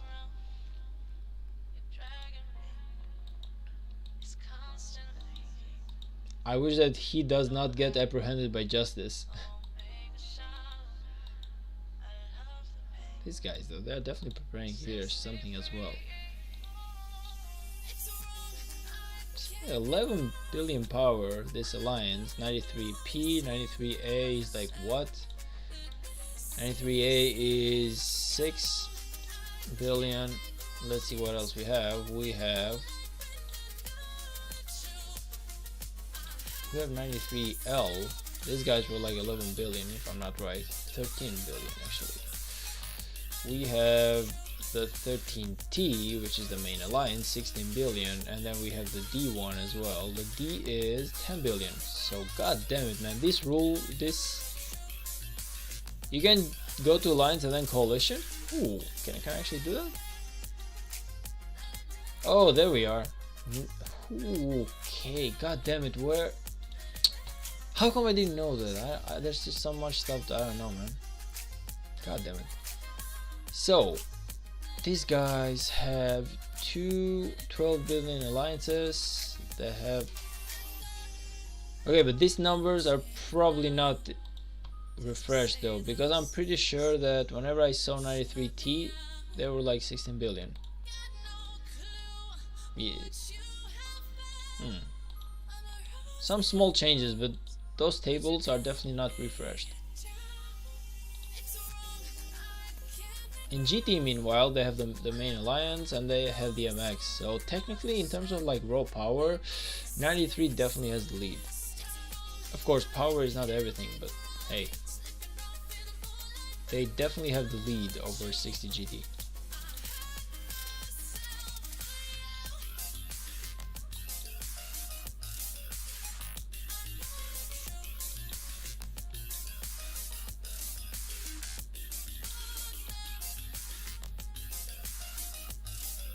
Coalition is only for Season of Conquest. You cannot attack allies from the same kingdom by accident now.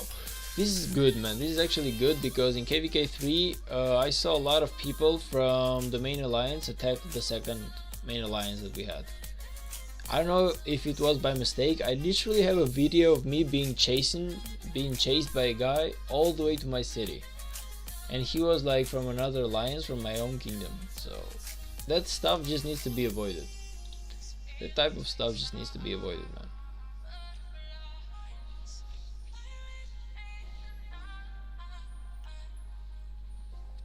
I don't understand how that can happen either. Another thing that I actually would love is for viewers, like if I'm actually watching the fighting and see, like understand what's actually going on. I don't want 93 and 60 GT to have the same color in the map. Like for viewers, this thing just needs to get fixed. For anyone who's viewing the fighting, one part, like one of the sides can be white, or maybe they can just hold the respective colors of their kingdom. So maybe this can be the blue guys, this can be like the red guys. I know that this cannot be the same for the guys who are fighting, but for at least the viewers who aren't part of either side, they just gotta see what's going on, man. Who is pushing who? Like you can just guess what's going on only by the set faces, and that's it. Like I can only guess that there's some fighting going on and 60 is losing right now because there's like set faces going this way, but I cannot understand how many 60 players are here and how many like 93 players are here. So if Rise of Kingdoms and if Lilith want to low-key make viewing fights more interesting for players of this game or YouTube or whatever, they just gotta switch colors for viewers, man. You just cannot be, it just can't be all white, I guess. When you try to attack orange troops, the game asks you if you are sure you want to attack an ally, so they need to have clicked yes. Yeah, probably they did that. I feel like what they're doing is basically you are trying to attack someone and you click yes because you believe it's actually the do you want to go rogue or something. You know, do you want to go, what's it called whenever you attack somebody? Whenever you get like the I forgot it.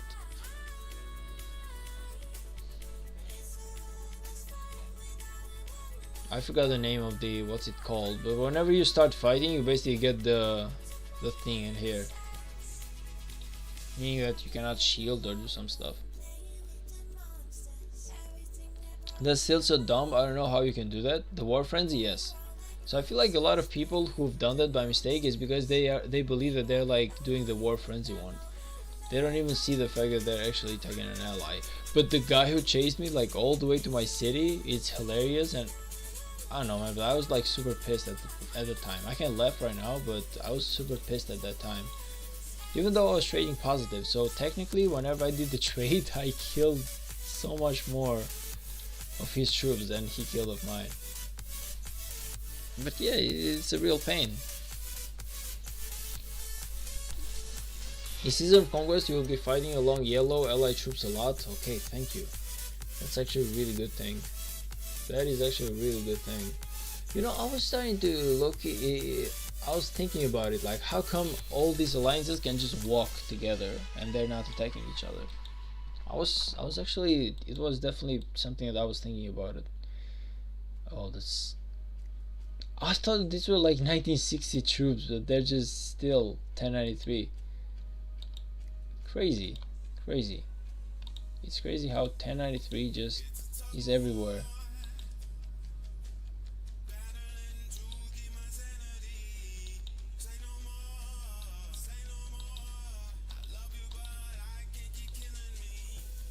And I know that we said at the end of the God damn it. I know that we said at the beginning of the KVK that 93 was just gonna have those downtimes on day 3 or day 4, but they just do not have downtimes at all, man. They just it looks as if they only miss like 10% or 20% more of the members whenever there's like downtime, but nothing more than that.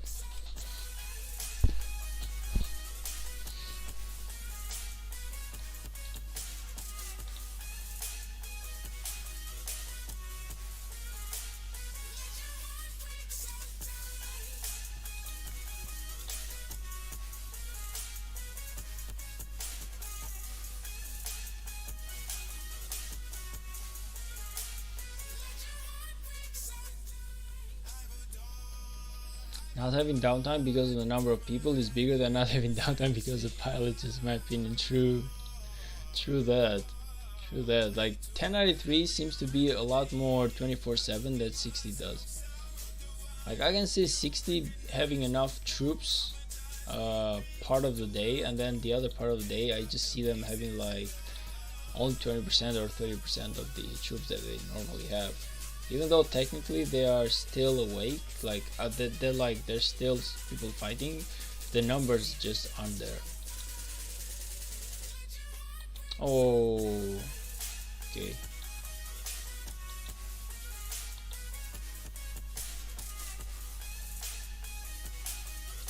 Six or 5, 6, 7, 9.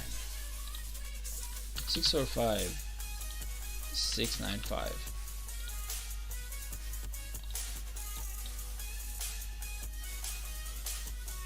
Never mind, he's burned now. Did I write the coordinates right, or 6, 4, 5? Oh no, I didn't. 6, 6, 4, 5. I was like, why the hell am I looking at a pass with no enemies anywhere?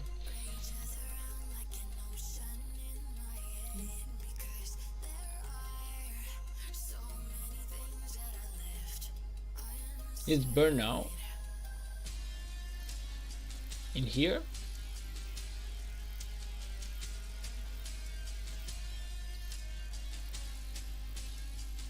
Seven, 4, 5. Never mind.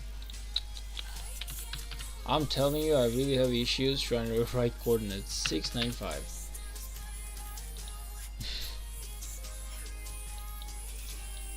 Never mind, it's already burned. Oh man, the numbers are just crazy. The numbers are just crazy though. Like they just crazy as horde, man. Like these people just, how? So many of them. So many of them. It's crazy. It's actually crazy.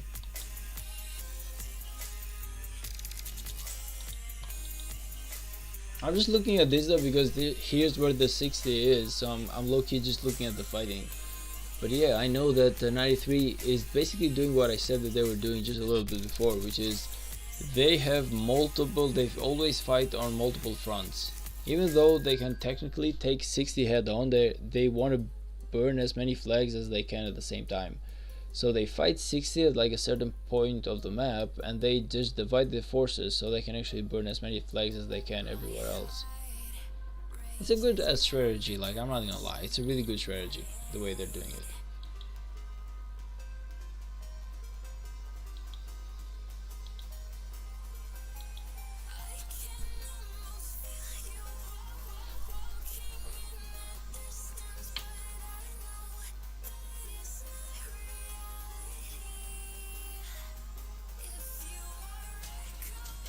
Props to Lilith though for actually doing what is cool, which is putting the strong kingdoms actually fight each other. Like they just don't care about saving face of both 60 and 93. They actually want 60 and 93 to duke it out because they know that they're gonna make a lot of money from this. They just know they're gonna make a lot of money from this right now. It's definitely worth it because they know.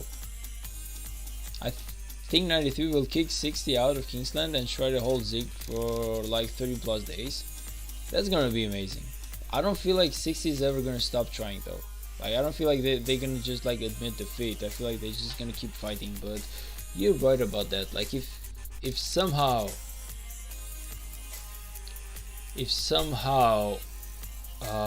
93 can maybe ish keep 1960 out of Kingsland for 30 plus days, they can definitely win it, even for like 11 days, and just maybe like play defensive for like the rest 2 or 3 days.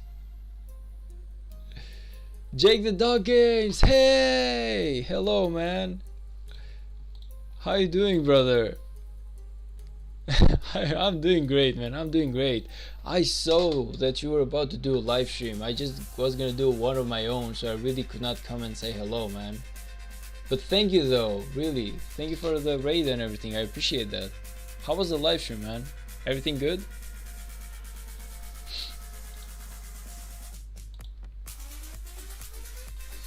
Jake Raid! Hey, this is amazing, man. This is amazing. Thank you for that. I appreciate it. I really do, man. To everyone who's coming from the Jake the Dog Games, hello and welcome to my Avermania stream. You're all very amazing people for actually stopping by. I appreciate that a lot.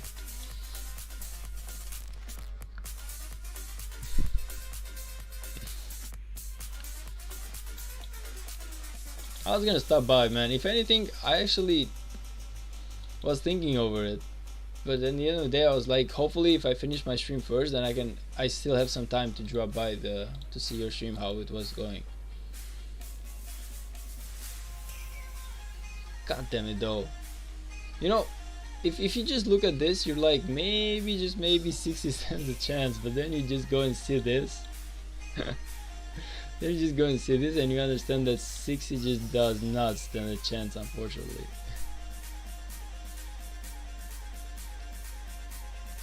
I'm doing good. I have a class now. Sending love over now because I saw you streaming. I didn't know what I didn't know you did. Yeah, I try not to actually come into other people's streams and be like I'm a streamer, man. So that's why I didn't mention anything the few times that I stopped by. I don't know. I'm kind of shy about it. I feel like that's kind of like overreaching. So that's why I never said anything. But hey, I appreciate the love, man. I really do. And have a great class, man. Yeah, like even though technically the guy who's a streamer might not feel bad about it, it's still kind of like an arrogant way to just go at some other guy's stream and be like, hey, I'm a streamer as well. Hello to you guys who do not know me. You can actually come and see me instead of looking at the guy that you are watching. It's kind of like too terrible to say that. I don't like poaching. If people want to watch me, that's what I want. I don't want it forced. I know, man. Probably. Exactly. Authentic people is amazing. Like the few guys that actually come to see me right now, even because I'm a new streamer, but the few guys who actually come to see me, they're all amazing people who managed to somehow drop by in every single stream that I do. they are the most supportive people ever, so I would just rather take like the 10 of them over the 500 guys who just will stop by once and never actually want to see me again, or maybe like stop by for like 5 seconds. So I really do understand what you're saying, man. I really understand what you mean, man. Anyway, I wish you a really good class, and once again I really thank you for the raid, man. That thing was just too much of you. I appreciate that. It is not always that you see streamers who just love to support other streamers. Thank you. I have a test. Hopefully you do well, man. Hopefully you do well. I hope you have not played too much Rise of Kingdoms and actually forgotten to study. That thing would just be crazy. Because I know this game just can get super addictive sometimes.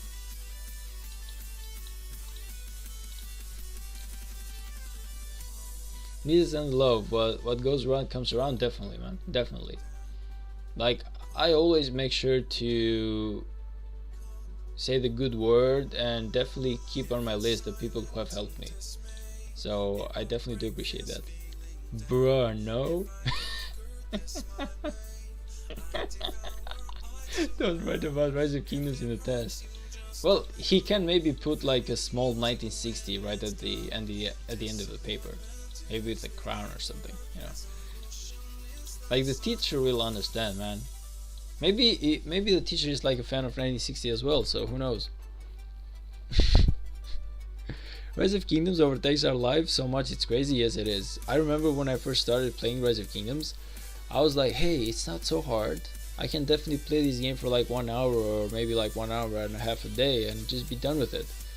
And then like a month later, some new features added up, because I was like a new guy, so some features added up and I was like, okay, so now I just gotta play for 2 hours, and then now I gotta play for 3 hours, and then for 4 hours, and wait a minute, now I actually need to have like 5 farms as well. So yeah, Rise of Kingdoms definitely has that funny way of luring you in. They're like, hey, the game is not so hard, brother, you can do it.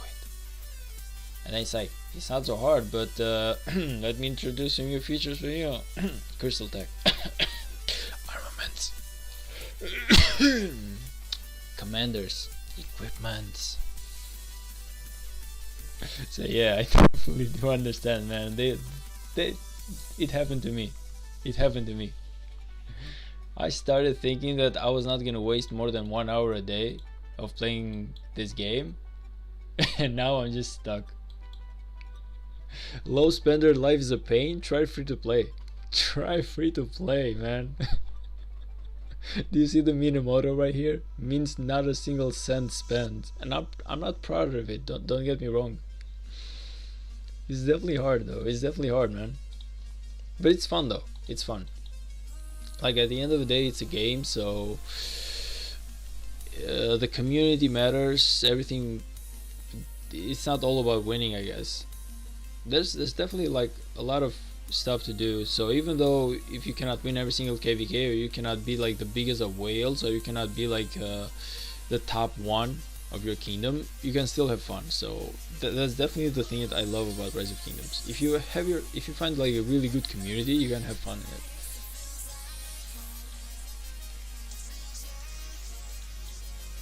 Like, personally, I would, even though I'm looking at 1960, I would never come and fight into this kingdom. Like, never, ever, ever. It's just too big. I would not have any fun in it. But staying into like BC or maybe like CC type of kingdoms is definitely my place to be. And I love, if the community is great, the fighting is great, and everything else, I can definitely stick around.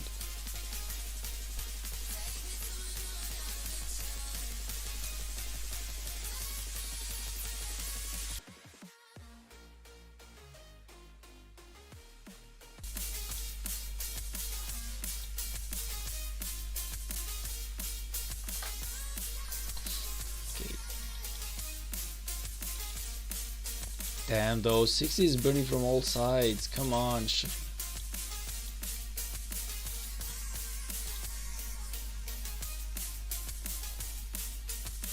Rise of Kingdoms is like a part-time job doing KVK.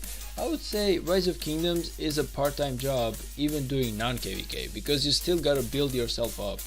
You gotta make sure that you waste that AP, you gotta make sure that you get those armaments, you gotta make sure that you do those events wherever they show up. So if that was the case, like if that was the case and Rise of Kingdoms was like only tiring during like the KVK, I would definitely take it. But I feel like Rise of Kingdoms just doesn't stop during off season as well. Like, one thing I actually understood is that the off season is when you can actually grind the most and get the most advantage, because a good majority of the people actually get bored during the off season. They just fall back. They're like, let's just do something less today, let's just like procrastinate a little bit. So if you actually grind hard during the off season, you are definitely going to have better results on the KVK. You definitely will overtake a lot of players who just don't do as much as you do. Like, the best players on Rise of Kingdoms are just really good grinders in off season as well. GT is only 1 star away from the 10-star logo. Yeah. God damn it, it's gonna suck if they don't get it, man. It's just gonna suck if they do not get that.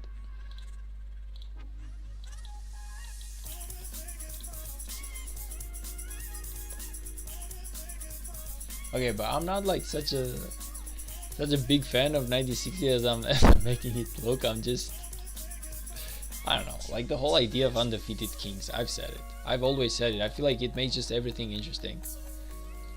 It makes everything interesting, man. It's kind of like, you know, whenever you see like the what's it called? Whenever you see like the superhero movies or like the Dragon Ball, and you see this new alpha type of you see like this new alpha type of enemy, you're like, this guy's next level, and then like 10 episodes later he's beaten. You're like, so he wasn't so powerful after all. You know, like, if any one of you has ever seen like Dragon Ball Super, you watch Dragon Ball, brother, of course I watch Dragon Ball. You're kidding right now. The one thing I loved about Dragon Ball Super was the Jiren. Like, Jiren was maybe like the first enemy who Goku just could not beat that easily. Like, he really was next level fighter, so it just made everything more interesting. If 9060 wins, they'll most likely get the 254 treatment and get no match found for a while. Nobody will want to fight them. That is true. That is true, man. That is true, but it's, I don't know, like whenever I think about it, it's kind of like the small guys fighting to actually get a chance to fight the big guy. It's actually like a fun way of thinking over it. It's kind of like a tournament of power, technically. Like, who's gonna fight the biggest the biggest kingdom of all time, 60 GT. I'm a big anime fan, of course. Everyone is. I feel like if you're not a big anime fan in like 2024, that's, you are definitely, you haven't tried one of the biggest joys of your life. Did you read the manga of Dragon Ball Super? I read some of it, but mostly I watched the anime. One thing I really hated though about the anime is the fact that they didn't do the Master Roshi part, where Master Roshi could actually avoid Jiren's attack for a while. Like, he showed Goku that power wasn't everything. It was all about the martial arts. It's all about having a clear mind. It's not all about power. Like, all of that stuff just matters. Like, that was a really cool moment, man. The fact that Master Roshi could somehow evade like the Jiren attacks when even Goku couldn't. The Super Saiyan God Goku. Like, that thing was just too much of a fire moment, and they did not show that thing in the manga like that into the anime. That thing really pissed me off. I was waiting for the moment, and then just Master Roshi was kind of like kicked out, and I was like, what the F, brother? You just ruined it. Like, you literally ruined it. Yeah, it was way better than Speed Bomb shit the anime used. Yeah, Speed Bomb, I always found Speed Bomb to be like the bullshit type of move, in my opinion. It just made no sense. And the fact that Jiren was like, okay, I'll wait for it. It's like, hey, you don't want to see that. You don't want to see the enemy basically being like, fine, I'll wait for your attack. Because let's be honest, in a real fight, nobody would actually wait for Goku to actually do like the speed bomb. It's like, brother, am I an idiot or something? No, I won't actually let you charge your finest attack that you have to kill me.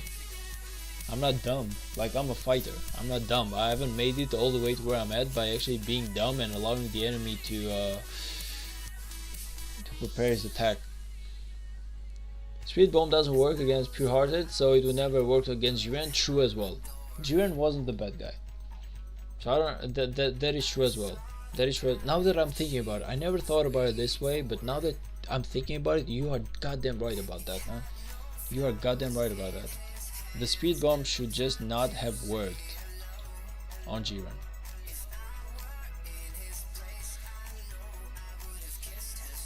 But the point of that was show everyone in the top that no one stands against Jiren. Yeah. One thing that I hated, like another moment that I hated, was the Kefla. Like, why? Why actually go with that merge, man? Kefla didn't get stronger, she got weaker. Like, she literally got weaker. She joined forces with someone who was way weaker than she was. Ooh, okay. Wait a minute, we got some nice fighting going on over here at the bridge. I love the God of Destruction Tapo, but I didn't like the fact that somehow Vegeta managed to like break the energy of the destroyer. Like, that thing just is not doable technically. I feel like there were a lot of mistakes that happened in the anime that I just didn't like. But that being said, Dragon Ball Super was definitely fun. Even though I have to admit, my most like, okay, I don't like the idea of Ultra Instinct though. Why? Why Ultra Instinct? Like, it's kind of like, hey, here is this amazing technique where you are basically, you reach like perfection, but then on Dragon Ball Super 2, oh wait, but no, it's not actually perfection, it's just like another level.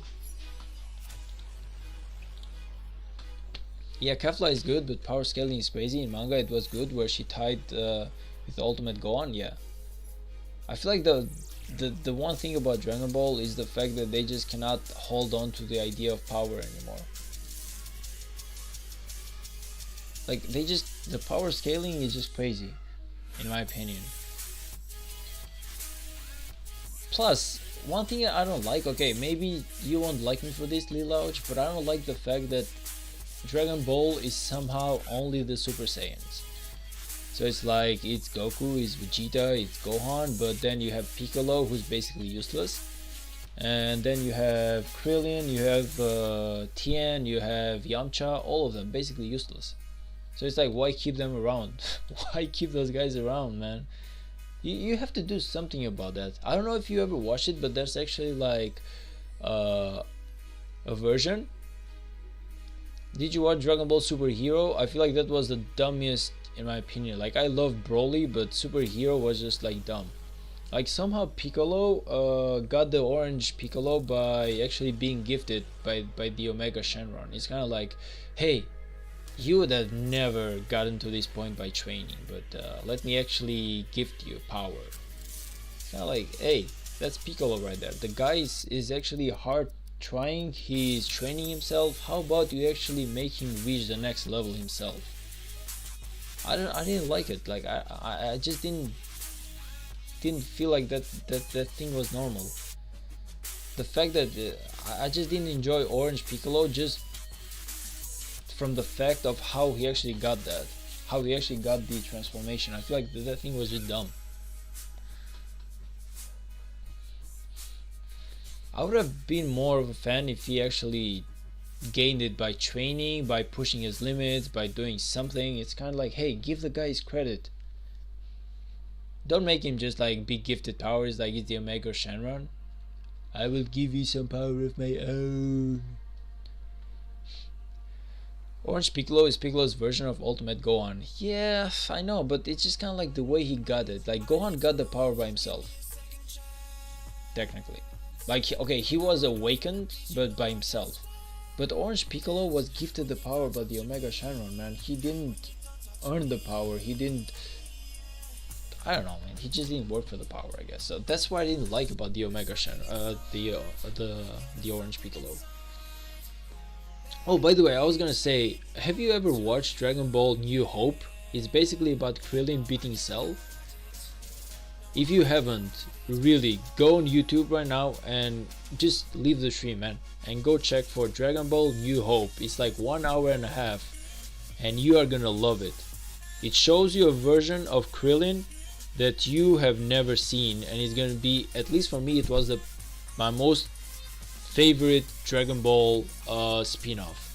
So basically what happens in Dragon Ball New Hope is basically Cell manages to kill Gohan and everyone else, but he just spares Krillin, and Krillin somehow just actually trains hard and he manages to get the Kaioken times 20, but then he becomes an android. Like, there's just so many spin-offs, but at the end of the day you literally see Krillin 1v1 Cell, and it's just amazing.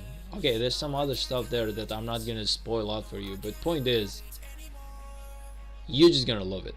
It's definitely my most favorite spin-off of Dragon Ball at the moment, because they made Krillin look dope, man. Like, Krillin was literally the next thing. Like, I just loved it. As a big fan of Krillin from earlier Dragon Ball Z, if they had somehow done the Krillin transformation that they did in New Hope into the Dragon Ball Super, I would have been more than happy with that version of Krillin. Like, somehow I don't like it, man. I don't like it. Like, they just have left all the fighters. Yamcha is useless, Tien is useless, Krillin is useless. It's kind of like, why do you even wear the suit and go to fight, man? Have you read the Moro arc and Granola arc? I haven't, not because I don't know about them, but because I've chosen to not read them until they actually are over. I've chosen to let the manga finish because I have this weird thing where I don't want to read one episode per week, man. If I go, like, I can read 200 episodes in a single week. I want to get that thing over with, you know. I'm not willing to wait one more week for the next episode. Then it kind of like becomes like Berserk. Like, I don't know if you watched the Berserk manga or if you read the manga or watched the anime, but Berserk basically releases one manga episode per year or something right now, so it's kind of like useless.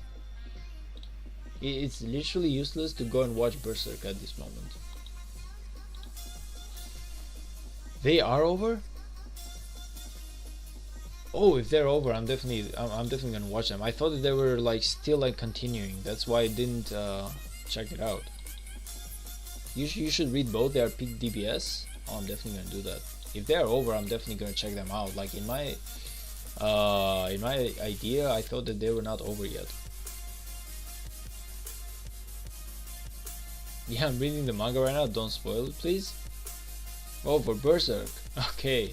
I'm not gonna spoil anything. All I'm gonna say is kind of like they reached the point where they don't drop new episodes anymore. They drop one episode per... Ooh, 93 is actually getting some set faces right now. Okay, let's go. Let's go 60. Look at the 93 set faces. Small victory for 60 right here. Oh, nice. I'm not gonna spoil it, man. Don't worry. I'm definitely not gonna spoil it. All I'm saying is that prepare to be disappointed in the fact that the manga is dropping one new episode per 2 months or like per 6 months right now. Berserk is so dark, man. It actually traumatized me. Yes. It's cool though. It is really cool. Like, it's one of the best mangas, and this is why I do not understand why the goddamn hell you are not willing to put some more energy into that, because everyone loves Berserk. You watch Code Geass? I haven't. Right now I'm actually finishing my One Piece, and I know everyone who I ever tell the fact that I'm watching One Piece is like, really, you're watching One Piece 1050 episodes? And I'm like, no, I'm watching One Piece 1085 episodes and more to actually come. I've been watching One Piece ever since episode 1, man, and I've grown up with One Piece, and it is just too amazing. One Piece is definitely, I would put it in my top 5 of by most amazing manga that I've read or anime that I've watched. So I'm definitely finishing my One Piece now, and okay, I did finish Jujutsu Kaisen season 2. I'm hoping for season 3 to come as soon as possible. I'm not gonna spoil the manga. I told myself I'm not gonna watch the manga because I started the anime first. I'm like, I don't want to ruin it, but yeah. Where are you at One Piece? I'm caught up with the manga. I'm caught up with the anime, man. I'm not going to see the manga right now. I'm caught up with the anime. The anime, basically where I'm at right now is basically they just beat Kaido up. Like Luffy just reached Gear 5. He got the what's it called? The Joy Boy.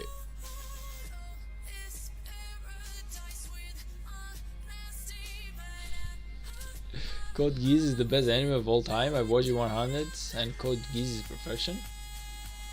Definitely gotta watch it then. Another one that I'm watching is actually Hajime no Ippo, the boxing one. I don't know if anyone is reading that, but I love Hajime no Ippo. Demon Slayer overrated, just mentioning. You're not the first guy who I hear to say that. I don't know, I guess it's kind of like, what do you like? Okay, personally I love a lot of, I can see all types of anime or manga basically. Like, I don't really go for one particular genre, but I definitely like the dark stuff. I definitely love it, like the gore. Basically I want to see gore, man. And the one I love, the manga where basically the enemy is not this dumb creature. Like, the one thing I'm loving about One Piece right now is that both Big Mama and Kaido, you understand that at the end of the day they're just not like bad people. They're just like people, you know. They're fighting for their own goals. You're fighting for your own goals. So it's kind of like you're fighting. Like, it's kind of like there's no such thing as bad people in One Piece. There's only like people with where everyone is going for their own path. So I love that. I love the fact that it's not like good guy versus bad guy. It's more like, hey, you're standing in my way right now.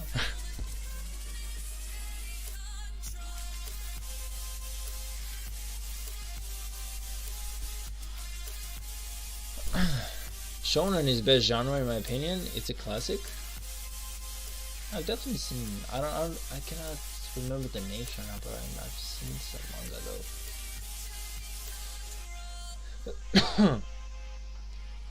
I will go to bed now. Was a nice stream. Good night, Lauren. Good night, man. Thank you for stopping by and actually staying with me for such a long time, man. I'm sorry that I didn't pay as much attention to you as I should have, but thank you. I really do appreciate the support. One more time, man. Have a good one. By the way, someone please drop my Discord link, because the fact that I have 30 people watching me, and it's the most amazing thing ever, done by Jake, and I'm not somehow taking advantage of that by dropping a Discord. Jake is just gonna be mad at me. He's gonna be like, hey, I brought 30 people there and you didn't even drop a Discord link. You suck, man. And truth be told, he would be right. True, Demon Slayer is good but overrated. I liked it, man. Maybe it is overrated, but I liked it. I don't know. Let's see what. Okay, I gotta think about all the manga that I've read. Okay, is anyone right now reading Unordinary? Is anyone right now actually reading like Unordinary? I love Unordinary. I don't know why, but it's one of the best. It's one of the best webtoons I've seen recently. Berserk is amazing. Honestly, they just took this weird turn where they just are not investing into the story anymore. But god damn it, the fact that they actually went as far as to start like the main arc, but somehow now we're not dropping any new episode, it just sucks. And I'm not gonna spoil it for Lelouch, but they literally stopped after, I'm not gonna say the name, but after she's finally okay, I guess.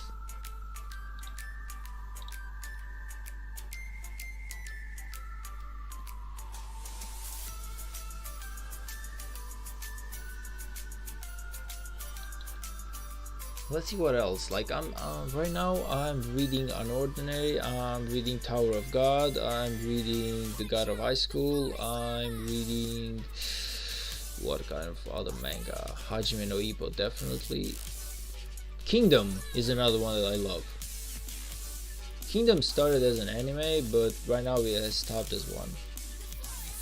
Oh, another one was I feel it was called Feng Shenji. Let me just go for it. Yes, Feng Shenji.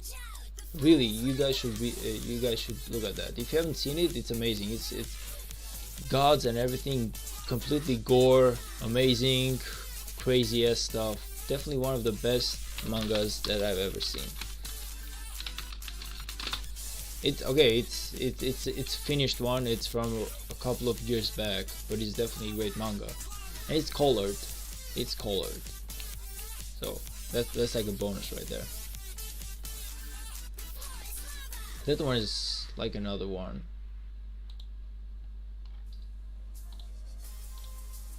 Oh, I just removed the game. My bad.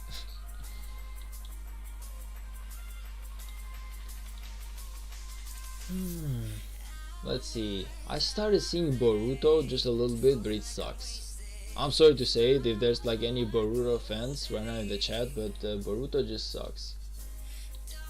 It's just not the same thing, man. It doesn't give me the vibes of Shippuden or something. It's something about the characters just too weird, too many overpowered compared to the old generation. The enemy just like next level. They had to nerf the old generation. Sasuke basically lost his god damn it, what's the eye? It's not coming to me right now.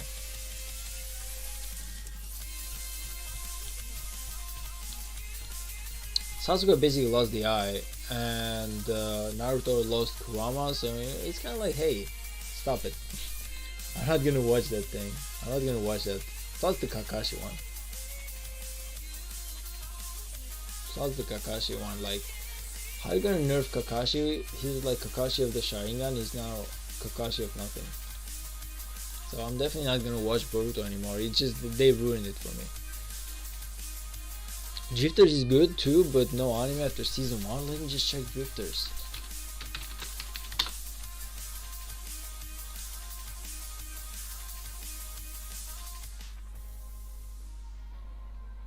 Let me just check the backstory.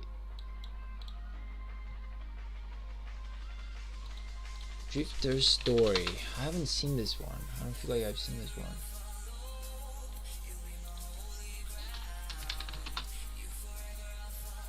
Samurai warrior Shimatsu Toyosa and his forces take control of the Orte Empire capital, only to discover that the Black King has sent his army of monsters to lay waste to the capital. Okay, seems amazing. Like, the story seems okay. It's definitely worth to check it out. I haven't seen it though. I'm not gonna lie, I haven't seen that one. Baki I've seen. Baki is definitely amazing, in my opinion. Definitely super gore, like next level crazy stuff. They trying to nerf old generation and give more power to the new generation. Dog shit. Yes, because hey, I grew up with the old generation. Don't do them dirty. Just don't do them dirty, man. Maybe make the enemy too powerful so that like the old generation and new generation somehow have to join forces, but do not nerf the old generation. Plus, like I said, like sometimes I really connect to a couple of characters, and if they're not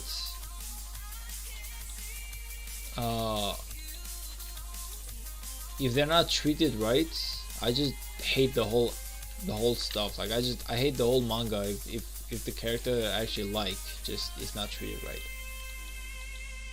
Like the one thing that actually didn't do it for me is the one that I said in Shippuden, was the fact that Kakashi somehow did not manage to hold his Sharingan. Like I thought that somehow when Obito low-key merged with him, maybe he made him have enough chakra to oh,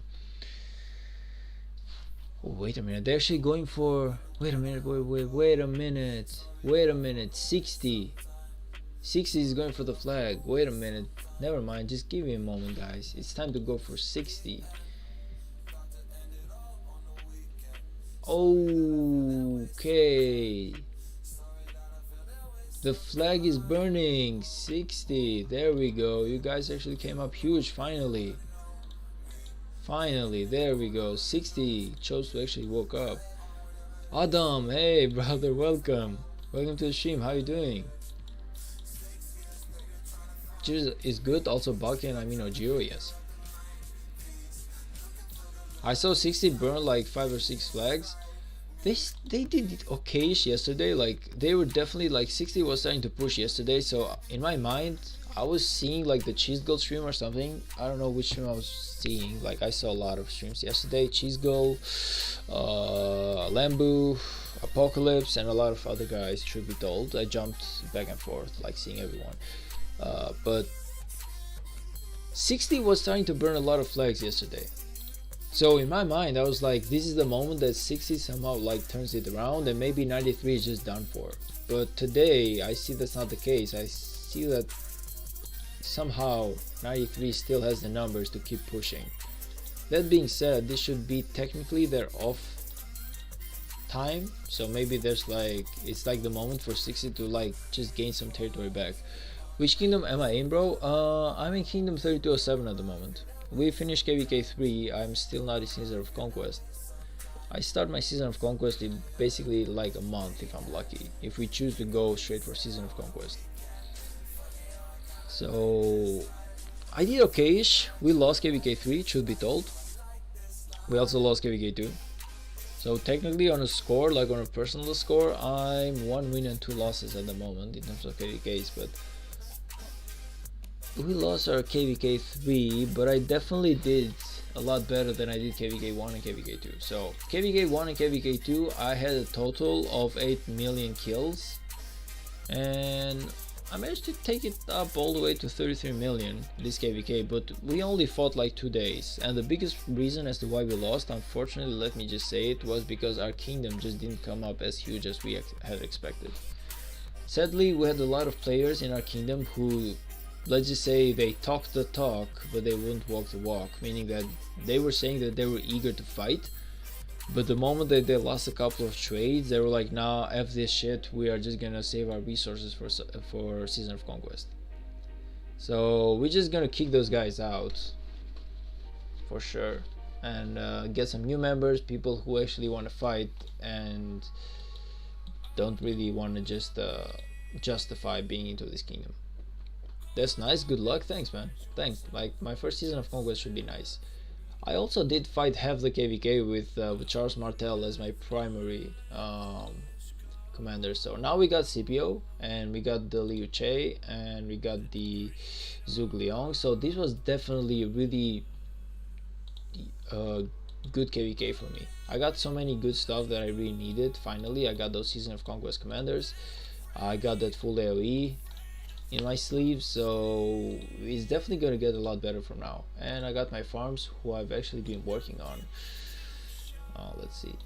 So this KVK I only had 1 farm, but I next KVK I'm gonna have 1, 2, 3, 4, 5.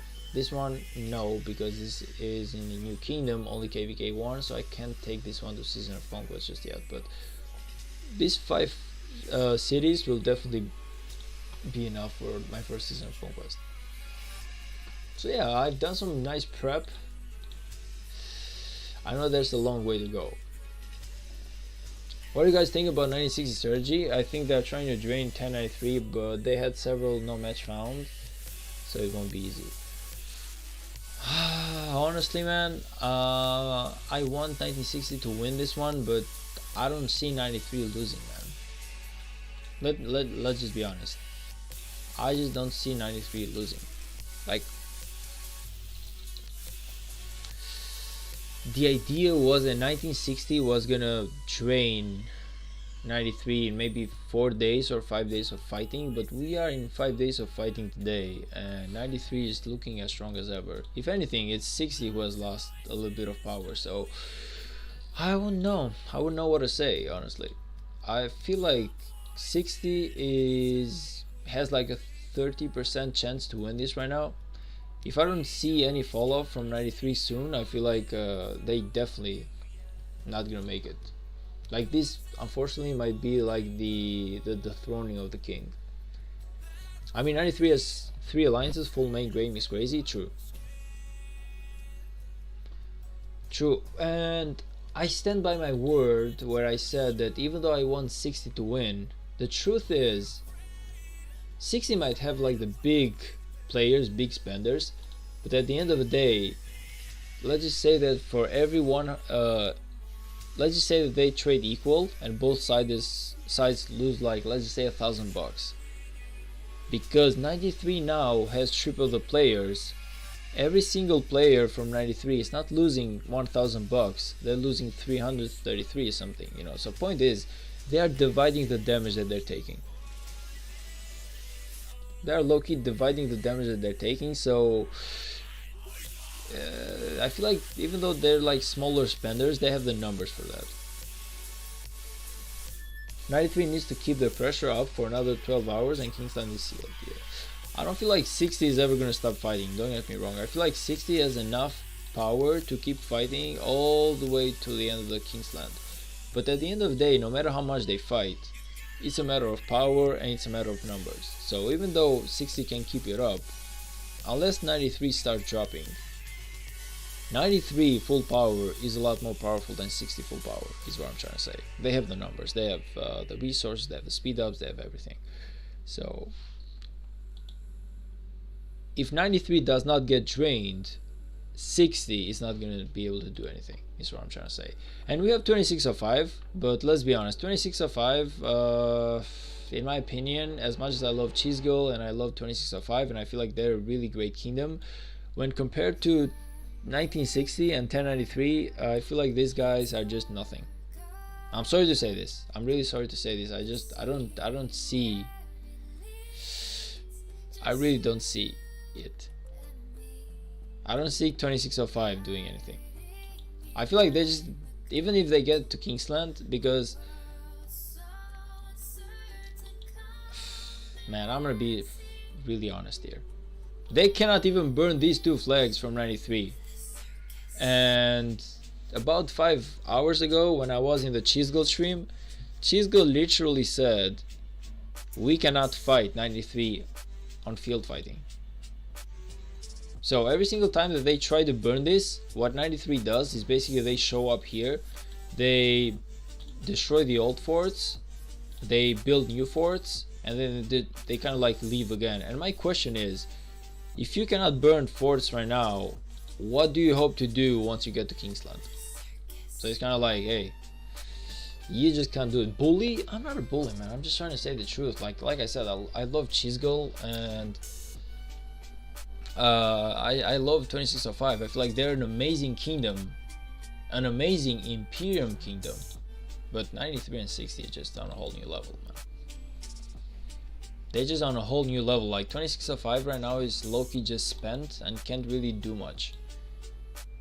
If anything, it would take 60 or 93 like 2 hours or 3 hours to just push them back into zone 4 again.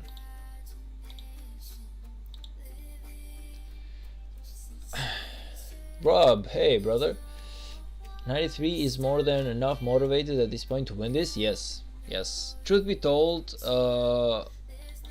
them taking so much territory from 60 right now is definitely making them push even harder.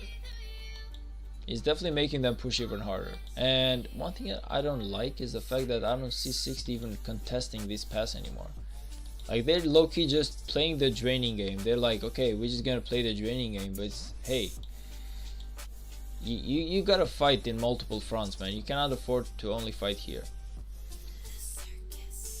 605 has a chance if they ally with 60 now, but I don't think that will happen. Cheesegold said that they will not ally with anyone because it's a free-for-all at the end of the day. And I feel like even though ego-wise it makes sense, I would do the same thing. If you want to win the KVK, it's not the right thing to do. 60 doesn't like 605? Yeah, that is true.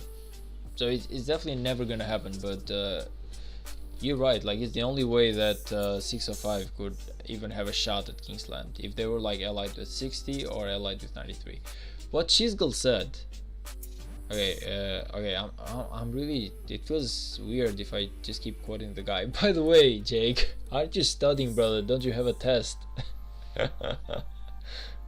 Or did you just finish it? Oh man. Thank you for stopping by the stream again. I appreciate that. Really love your support today, man. What Cheesegold said, and I don't want to keep quoting the guy anymore because it feels like I'm against him, but he said what 60 should have done is basically ignored 605 and for them to come to Kingsland, and then 605 would play the role of the what's it called, like the balancer, meaning that if 60 was winning, 605 was gonna attack 60, and if 93 was winning, 605 would attack 93 more.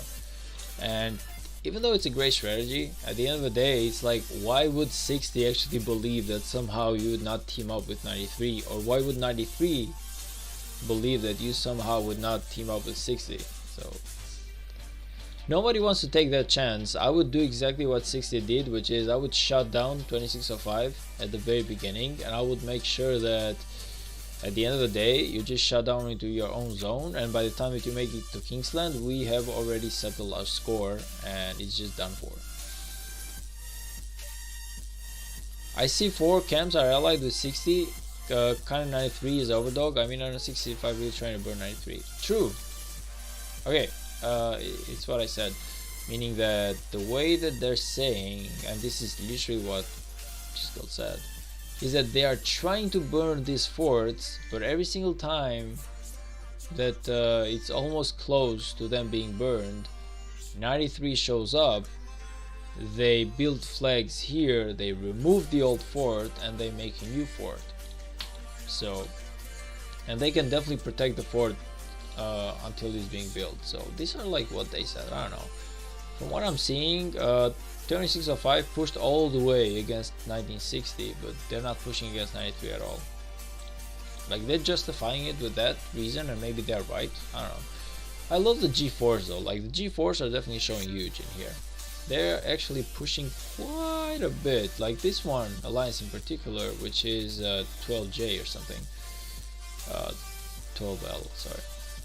Like 12L is actually doing quite nicely right now. They are taking control of the moment. They understand that right now 93 and 60 are just too goddamn busy, so they have pushed all the south territory attacking. I love that. I feel like I love that because I'm like, if you're into this KVK, even though the enemy is too powerful, are you not even gonna try though?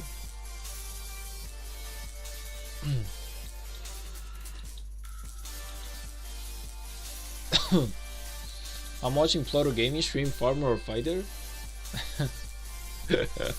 That's interesting. Honestly, it's making me close the stream too to come and watch, man.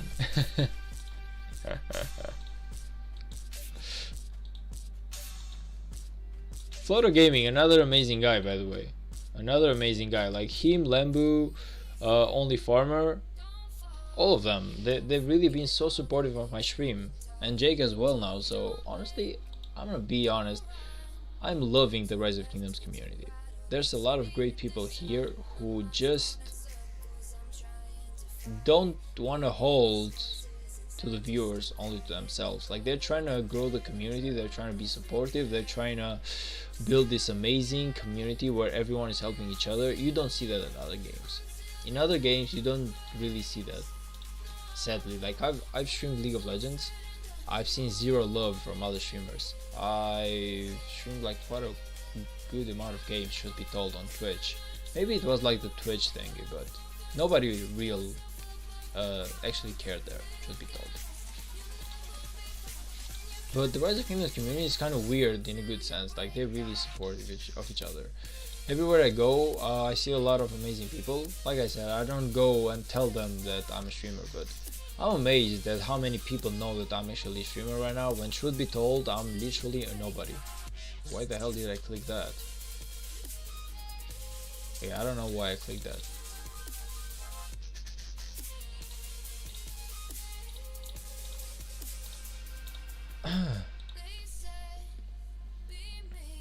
I'm not sure why 605 is so focused with 93 force. I mean, they were doing pretty good against 60, yet they hold him back. Yes, like I said, this is basically how they justify it.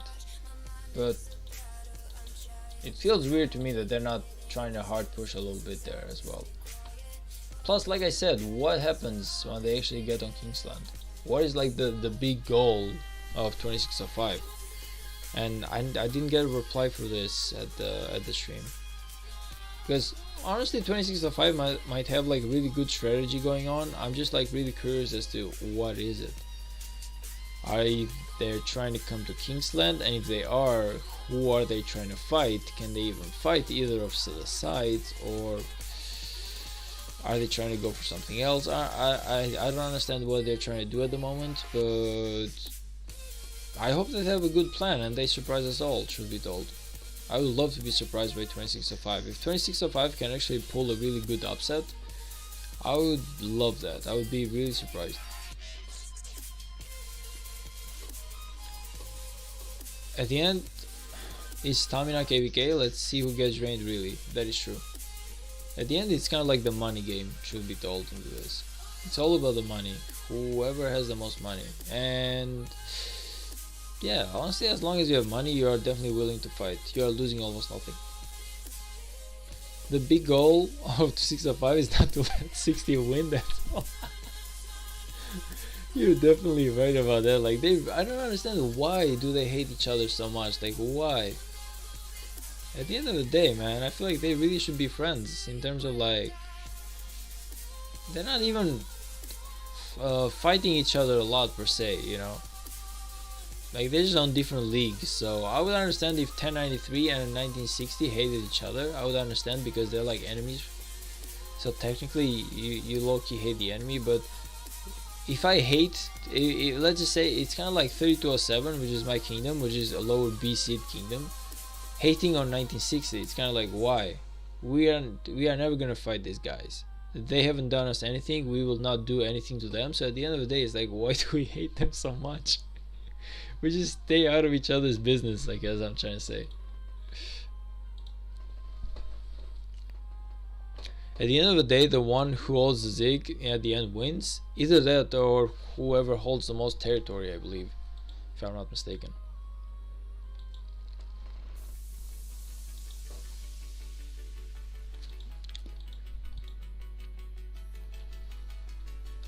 So, but I really do feel like 1093 has the premises to keep the Kingsland, unfortunately.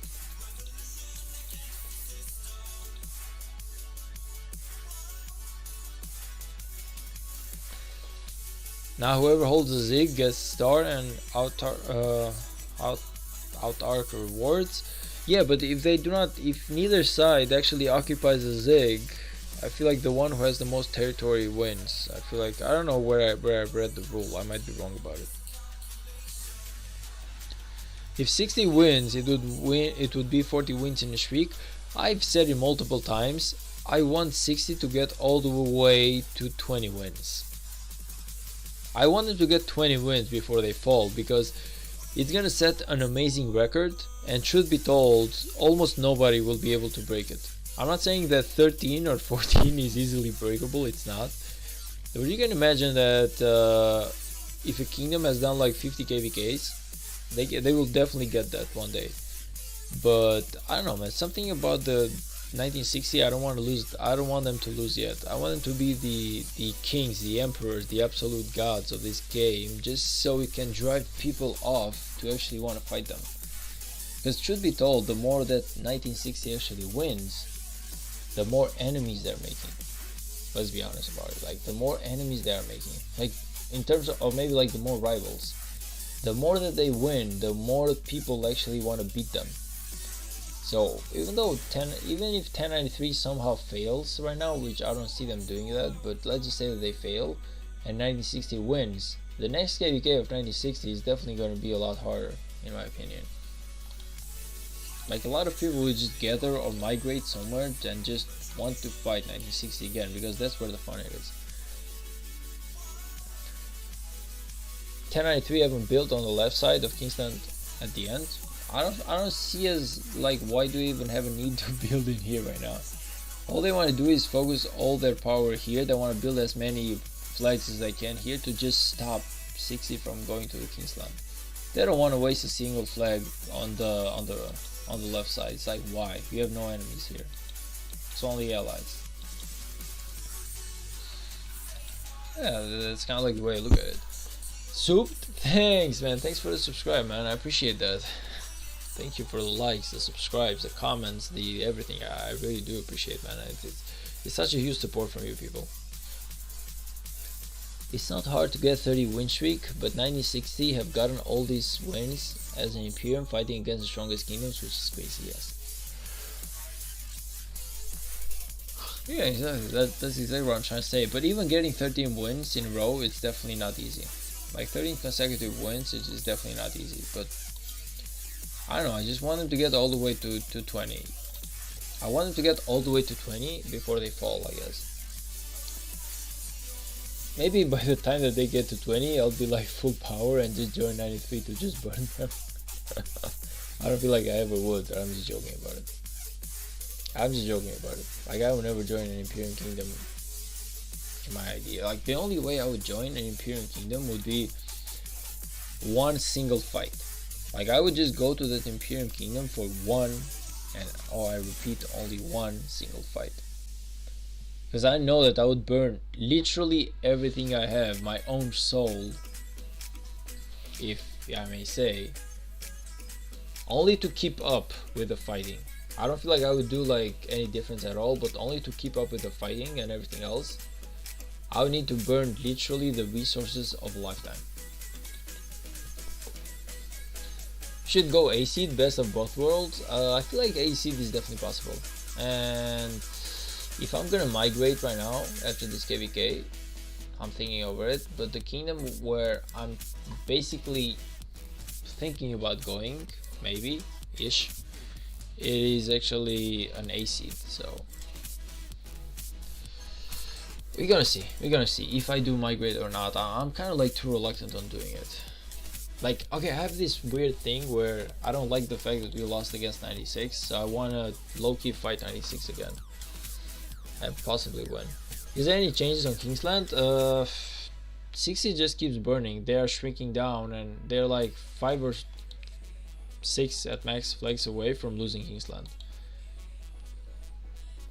Can you get the kingdom number? It's too soon, man. It's too soon, but it's gonna get revealed if I do go there. That's why I haven't revealed it, because I still have to make a decision. Meaning that I don't like to let things like unattended.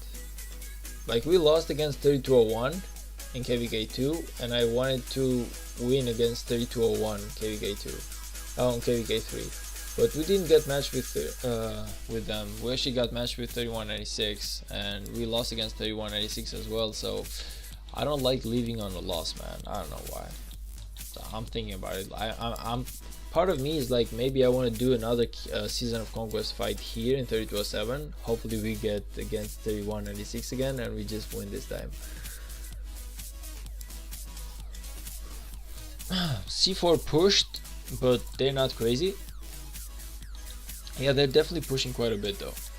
I'm telling you, like they 12 all right here, this alliance here actually made it all the way to level 7 pass, where 60 and 93 were fighting a couple of days back.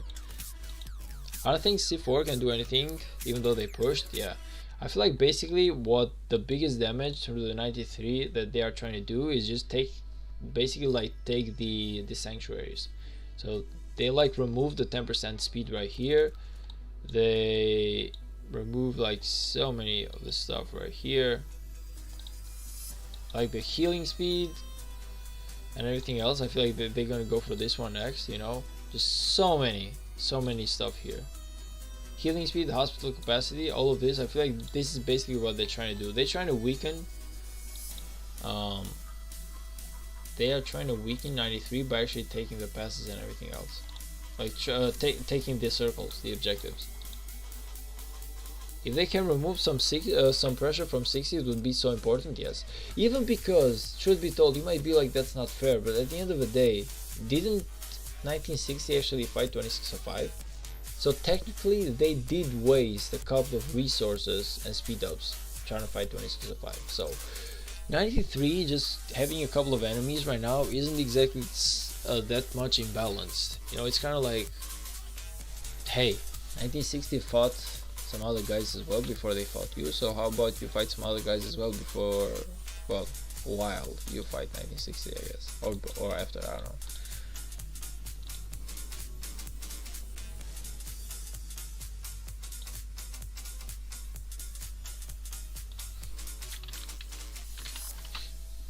But yeah, basically I really believe that they can definitely be a pain to 93. Exactly, they technically, it's 1960 and C4 versus 93 and 605 to review. Yeah, it's technically yes. Even though they're technically on a free for all. Should be told, 2605 did do some damage to 1960. So I really feel like the G4 could, the C4 should basically take some stuff away from the 93. That being said, you're damn right when you say it's not gonna change much. 93 still holds the numbers and still holds so much stuff. But whenever you think about it, 2605 is taking so many sanctuaries and objectives from 1960, so they're losing so many buffs. Meaning that 93 has to lose some buffs as well for this to get balanced. I think 93 is gonna be fighting every kingdom soon. I hope they can handle it. Can we check the connected flag? Where's the flag? Where's the flag? Where's the flag? Where's the flag? So this is a flag where they connect. It's actually repairing. It's from MX. And this one is the 93T flag. It's not burning right now, it's okay-ish. So they're connecting here, and they're also connecting here. 93D, this one is burning, so everywhere where they are actually connecting, 9060 is just burning, should be told. It's sad, but what you gonna do? Repairing, and this is the flag that they actually attacked earlier, that they were about to win, but now they're actually losing here as well. Like this one is repairing and he's in good condition, it's not burning anymore. I guess it's time for us to hope that 93 just goes to sleep and 9060 can get some ground so they can have some fighting for tomorrow as well. Otherwise, if they keep up at this pace, I feel like 9060 is gonna be like locked out of Kingsland by tomorrow. And it's gonna be really sad if that happens, truth be told. I don't even understand why they don't like try to poke 93 down below here. It's like, why?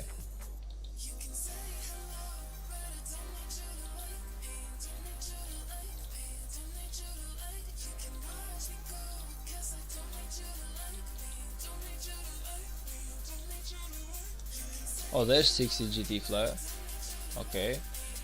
They seem to be preparing for it, but where is 93 though? Where exactly is 93 right now? There's 93.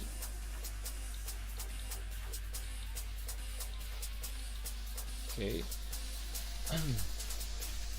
Well, 93 looks crazy by the numbers, a lot of mains and a lot of farms. Yeah, but so is 60. Like, truth be told, I feel like 60 has been playing with their farms up until now. Only recently they actually started wasting troops on their mains. Like, this one is a farm account. This one is a farm account. This one is a farm account. This one is a farm account. This one is a farm account. So basically, I feel like 60 has pretty much done the same thing, where so far they've actually wasted only the farm account troops.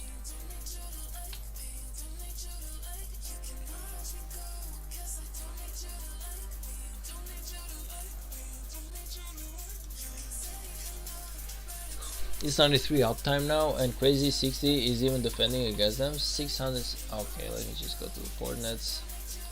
But true, but I feel like 60 can definitely handle them. Like, if they just keep going for the drone out strategy, they might have a shot, but they definitely cannot kill 93 within a day or two. What the hell am I even doing? 760, and here we go for what was that? 643 was it?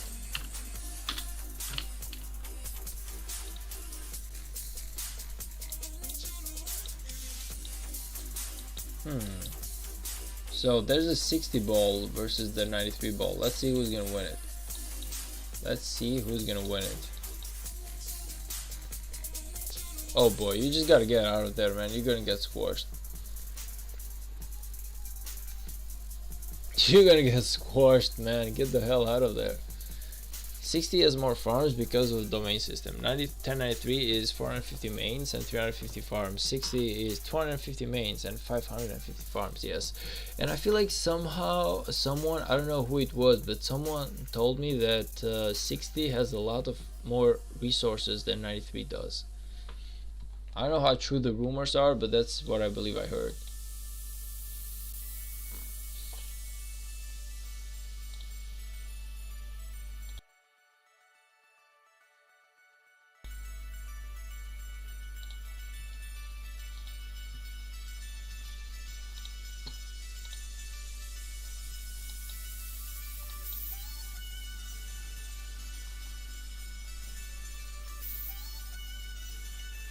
Yeah, 60 definitely has more resources on average.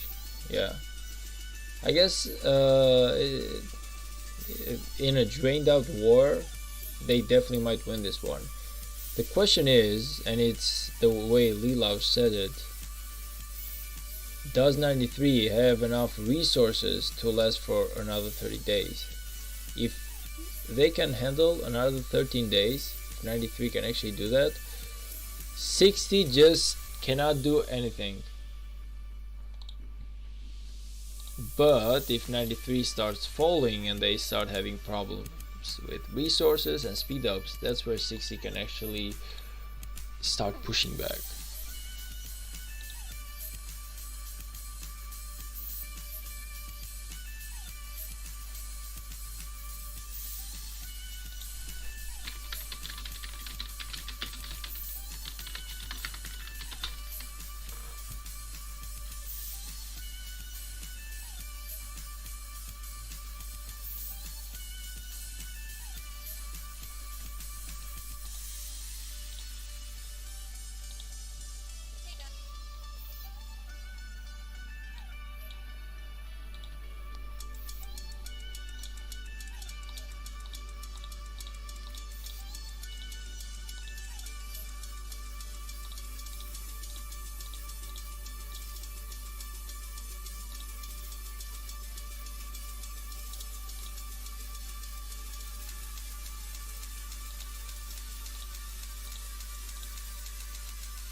I'm sorry, I was just taking care of something.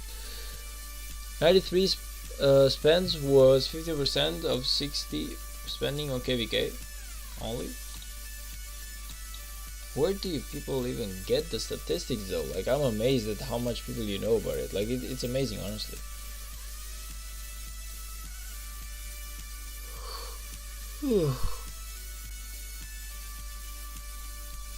crazy is that 30 billion of 60 power are farms and 21 billion are main.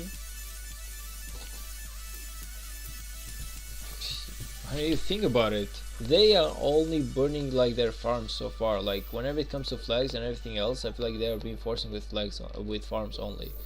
Like their main accounts seem more powerful than ever.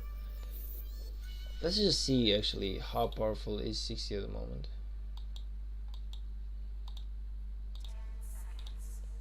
$16.8. It's what I'm trying to say, man. These guys are not falling. They're actually gaining power. It's crazy as.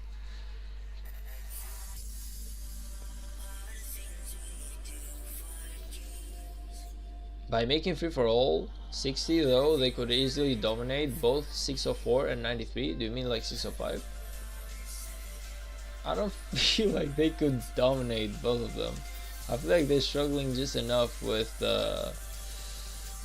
93 as it is. I think they are definitely struggling quite a bit, man. Look at this, like just look at this. Look at the numbers right now. Actually, let's just stay like this. Let's see if they're actually gonna clash or something. It's rumored that GT players have to spend a minimum of 2k per month and more doing AVK. Whew. Exactly, they only burning their farm. It's true, Lelo. We have almost the same rule in our kingdom. 3004. Is 3004 in the Imperium Kingdom?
Anyway, let me just check something right now.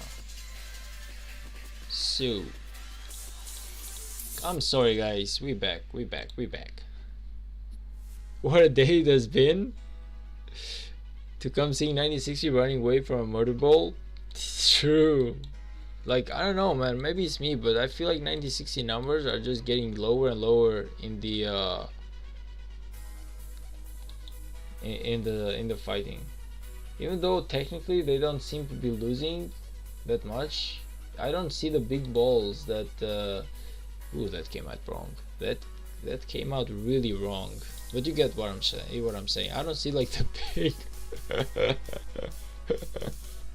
that came out terribly wrong. Oh my gosh. I guess I just don't see the big numbers that 60 just had whenever they were fighting at the beginning, I guess. But that really came out wrong. I could have done better. Oh my god, I could have actually said that. Oh my gosh. Holy hell. Crazy. Oh.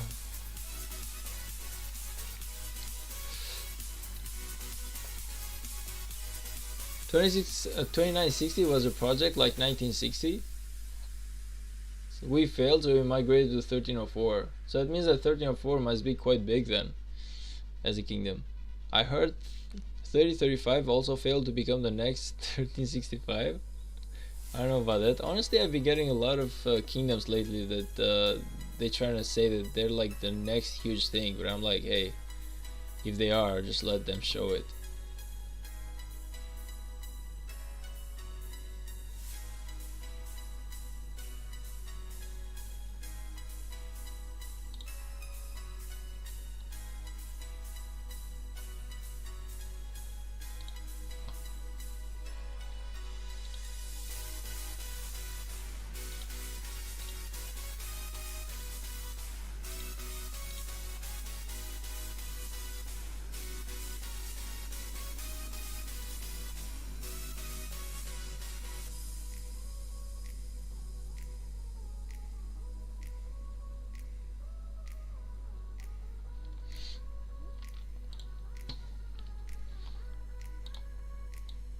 My gosh, though. Look at this. Look at this. Look at this. Everyone wants you to pick false.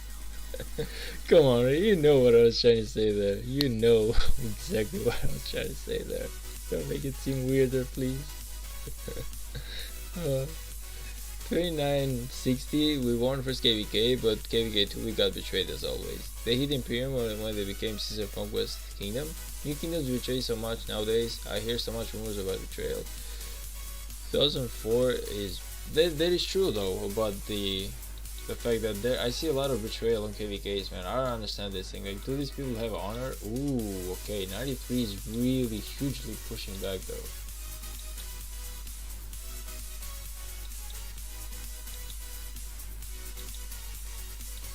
'93 is just pushing GT back like crazy. Like, they're really pushing GT back like crazy, man. I'm seeing GD though, like, it's just kind of like coming up from behind. So it's honestly, this is kind of like the way the GT has fought for like ever since the beginning of the KVK.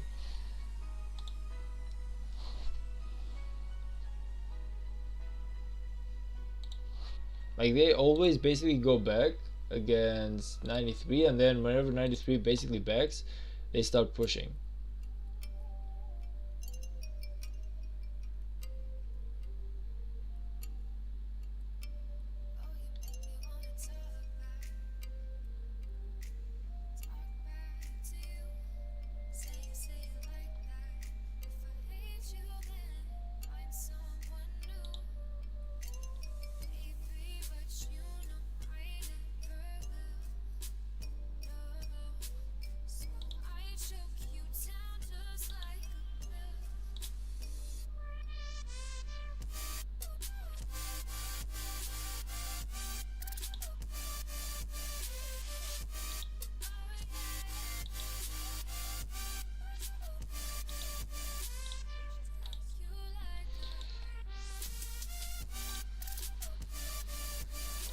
Hyper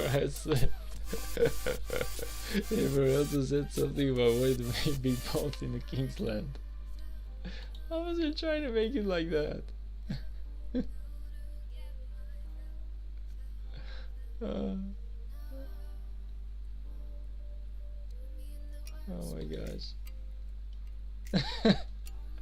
I wasn't trying to make it look like that, man. You know exactly what I was trying to say.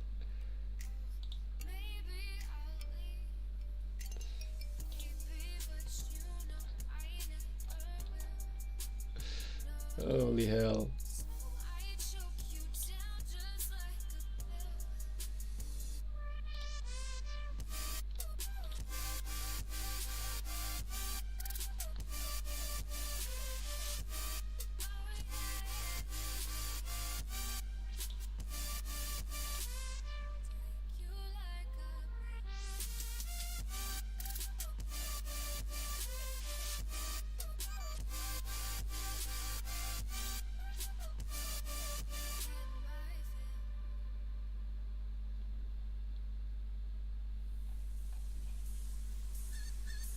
Okay then.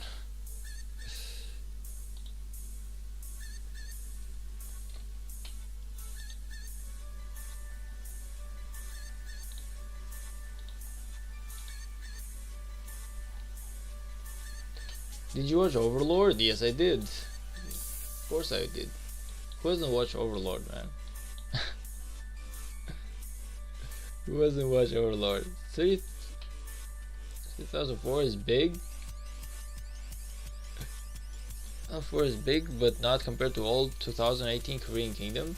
First KVK, they had more than 100 tier 5 players. God damn it, that's crazy. 3202 was actually a really good kingdom that I believe is gonna go Imperium. Like, I was there in KVK 1, and the only reason as to why I left 3202, which by the way we are fighting this KVK 3, is because I thought that they were just gonna get too big, and I thought to myself, I don't feel like I can just fight with them because the enemies are gonna be too powerful, so I'm just going to weaker kingdom, and that's why I came to 3207. But they're definitely an A rank kingdom at the moment, and I believe that they're definitely gonna go Imperium. Like they were Imperium on KVK 1. I don't know if they're gonna keep going Imperium on like after KVK 3 or something. It's definitely possible for them to do that.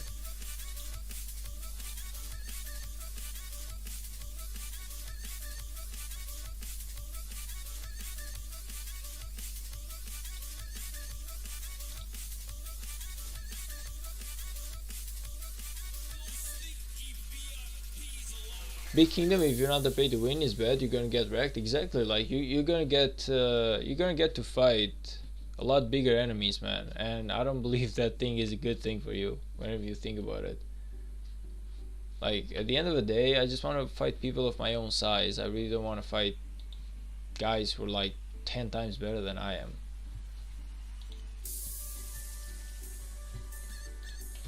I really don't want to do that.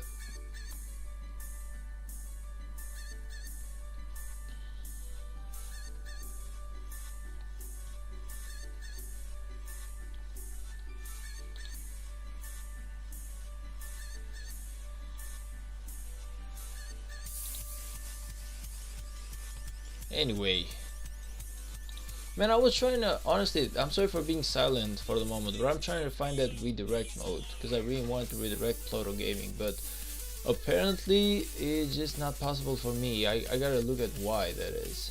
I really gotta look at why that is, because I really want to just because I'm about to close my stream soon, but I really wanted to redirect back to Pluto Gaming, man, because the guy has been amazing and really supportive for me. So I thought it was like the best moment to just rate the guy. That being said, it just doesn't seem like that thing is gonna work for me. It's kind of sad, man. I'm waiting for Overlord Season 5 so long. It said seasons always take too much. Seasons of every goddamn anime, manga, whatever, man, they always take too goddamn long. But I saw once like a video as to why they actually take so goddamn long, and the reason for that is because they really struggle to make those stuff, man. I quit Rise of Kingdoms after they implemented the equipment system, but I do love seeing Big Kingdoms fight. Yeah, I feel like being a watcher, it's kind of like for League of Legends, man. A lot of people actually love to watch esports. They love to watch T1 beat the living hell out of all other teams, but at the end of the day, when you offer League of Legends yourself to play, you understand that the game is a mess, there's nothing balanced about it, and it literally sucks. So I do understand what you mean. Like, there's a lot of games who become so amazing to watch and they get so much viewership, but whenever you try to play them yourselves, you understand that the game itself is really cracked. Maybe that's not the case for Rise of Kingdoms. I don't feel like that it is that bad, but it is true that Rise of Kingdoms does need you to fight quite a lot, and you need to, there's just so much stuff that you gotta do in order to prepare yourself for KVK. So much upgrades, so many requirements, so much items, so much stuff that you are so goddamn rare to find. You know, there's a buff everywhere you go, and if you miss a single buff for your next KVK, you will find out that the enemy is so much more powerful than you are, and he holds the advantage. Okay, let's just see this last. I want to see this last trade, and then we're gonna close the stream, guys. But I really want to see this last trade. I want to see what 60 is gonna pull off one last time before I get my ass to sleep. And I'm also gonna try and figure out why the hell I do not have the redirect button, because I really wanted to redirect to Pluto Gaming, and that's why I was keeping silent for the last couple of minutes, because I was looking for the damn option. But somehow I don't know why it's not for me there. Mobile Legends Bang Bam gets pretty good views too, true. Mobile Legends is okay. League of Legends though, it's like on a whole new level. Also Dota 2 is on a whole new level. Like, for reference, the Dota 2 2022, I believe, tournament, the big prize was $30 million. Can you just imagine getting $30 million by playing Dota 2? Like, goddamn, those numbers are just crazy. And the League of Legends 2021, I believe, is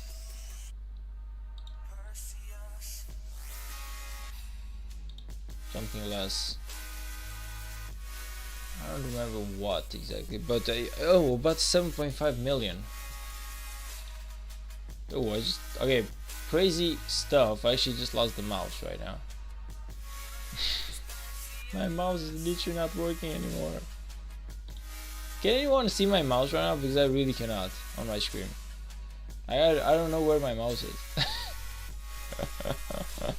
I guess I'm just gonna move with my keyboard. Like, this is a weird glitch that my Windows just did right now. I really cannot see my mouse. I don't know where it is.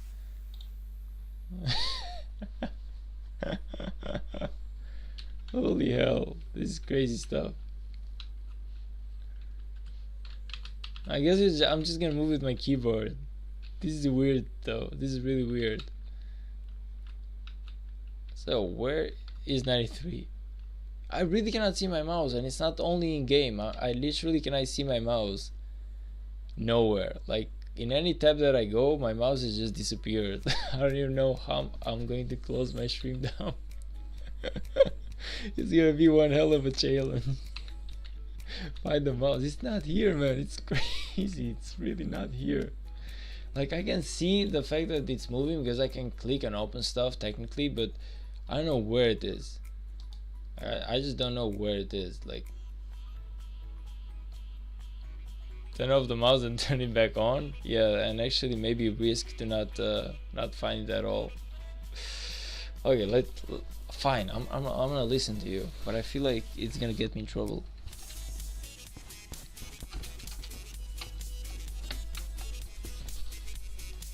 Huh. Okay. Alright, fine. I'll take it.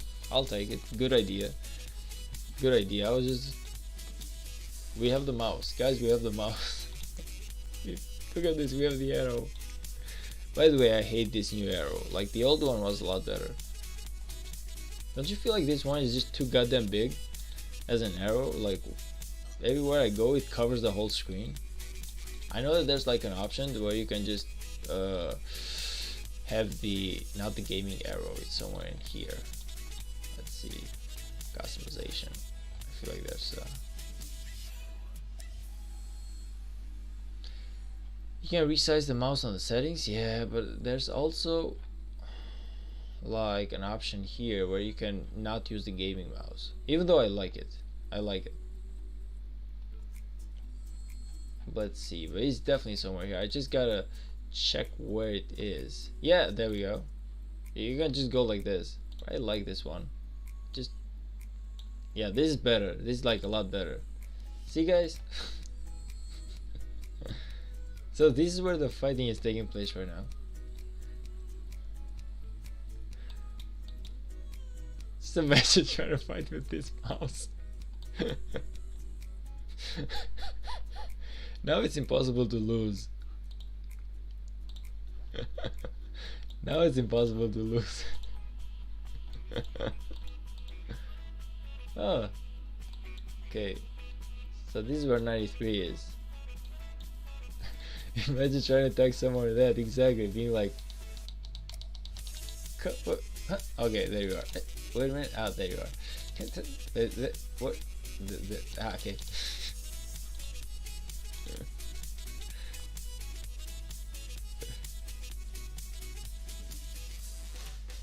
It's even worse if he's walking in this direction though, or if he's walking like this, because he always hides like automatically in my mouse. Like, if he goes up, I can follow, but if he goes down, it's like... Anyway, this is a cool feature. This is a cool feature right now. This is what I should do every single time I do a live stream. I'm gonna call myself Mr. Big Mouse.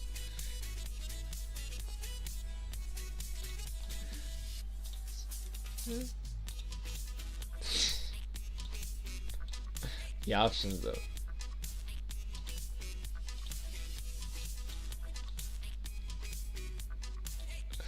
The options though. Honestly, this is exactly what I'm gonna do. I'm gonna call myself Mr. Big Mouse from now on. Oh, 93 is coming. 93 is coming. 93 is coming, guys, and they're not happy about it.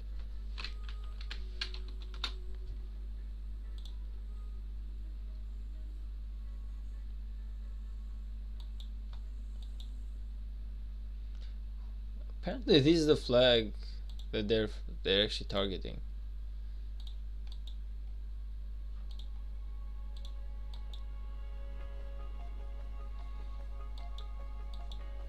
Let's see, is 60GT gonna fight? 60GT gonna fight them?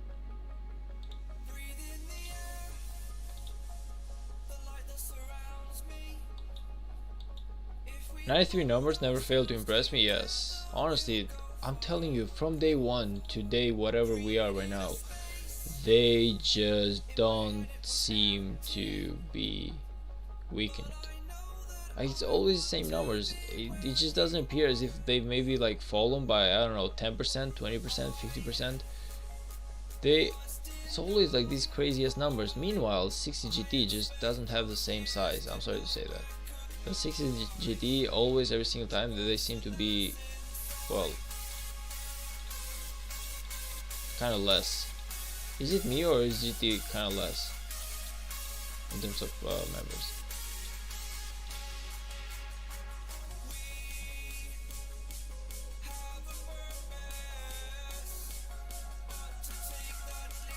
Still is a fight of titans? Yeah, true. Like, they've been fighting for 5 days, man. No normal kingdom, no normal KVK actually lasts for 5 days. Like, at least in the B seed where I'm at right now, like, usually the Kingsland is lucky if we last like 3 days.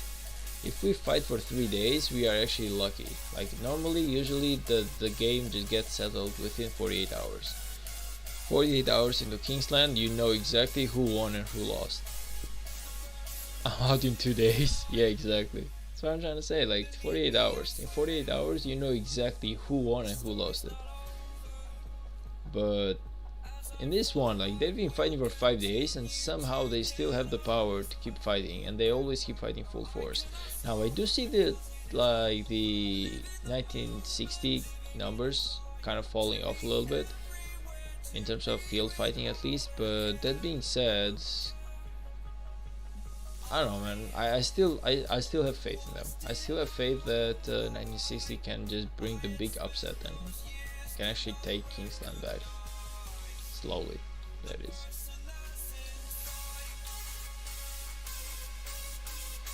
Okay, so what's gonna happen right now is that basically Kingsland, like, what's gonna happen is that 60 is gonna start losing, they're gonna start going backwards, 93 is gonna follow, and then 60 is gonna turn on them, because they always do this strategy. They always do the strategy where they go back, they make 93 follow them, and then they just turn their back on them and they start attacking 93. I didn't have any good luck in my KVKs either. My kingdom was weak, or my kingdom was strong, we had no allies. The betrayals. The allies, man, the worst part of the KVK. You just never know if you're gonna get lucky with your matchmaking or not. By the way, man, your name sounds in Greek. Are you actually from Greece? If so, that's amazing.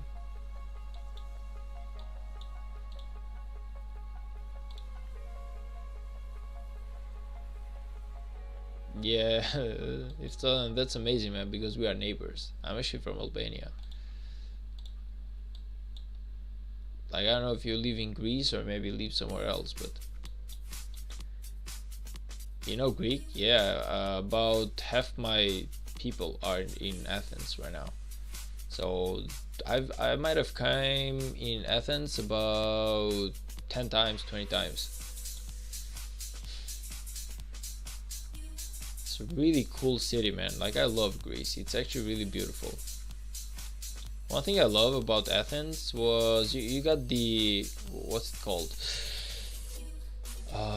You got this huge port there, which is called like Port of the Yachts, and I love that. I feel like that's my most favorite thing in the whole Greece. I have a lot of Albanians close to my house. I grew up in Albanian friends. Yeah, I feel like most of a huge chunk of Albania actually came to Greece to migrate at the beginning, and a huge part of them actually chose to keep staying in Greece. So I got like 3 of my uncles there. I got my auntie. I got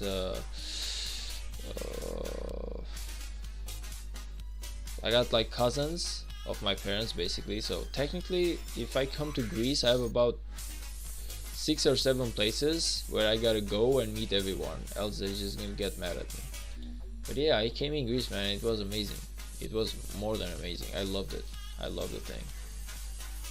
Like I said, like the port of the yachts, I just loved more than anything else, man. Just okay, it just was too beautiful. Like I would just sit there and I would just see some guy coming out from like a $200 million yacht, and I would be like, God damn it, the life's amazing for some people.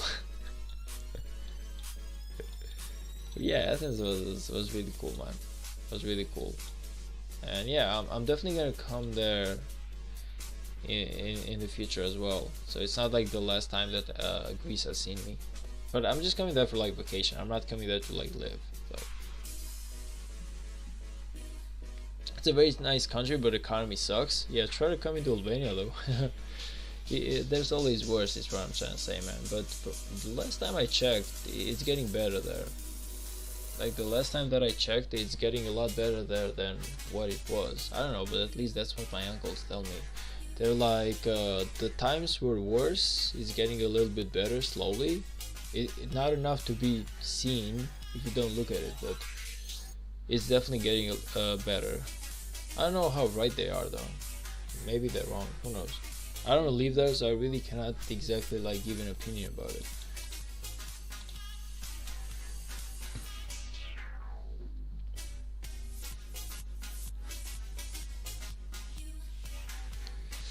Oh my gosh, it's actually 12:30 right now. Okay guys, I appreciate all the support, I appreciate all the love, I appreciate everything, but unfortunately I got work in 5 hours and a half, so I really gotta call this one a night. I'm really sorry, but it's actually time to close it. So thank you all for stopping by. I appreciate you all. I appreciate everyone for the support, for the likes, the subscribes. I appreciate the fact that everyone has just been so nice to me on the chat. Like all that thing just matters. Depends, salary has to go up by 5 to 10%, but items to buy go up by like 100%. Yeah, the same thing happened here, man. This is kind of like an after COVID type of issue, and the war and everything else has made it even worse. The war in Ukraine, so it's definitely not easy. But it's not something that is happening only in Greece though. It's happening in Albania. It's happening everywhere in the world. So, but yeah, I know that we definitely got it rough though. Anyway, man, I really gotta call it a night. I'm really sorry, but I just gotta run. I really gotta run right now. So I'll see you guys in the next one. Love you all, and I'm gonna send my Discord link one last time if anyone wants to join, and if anyone is interested.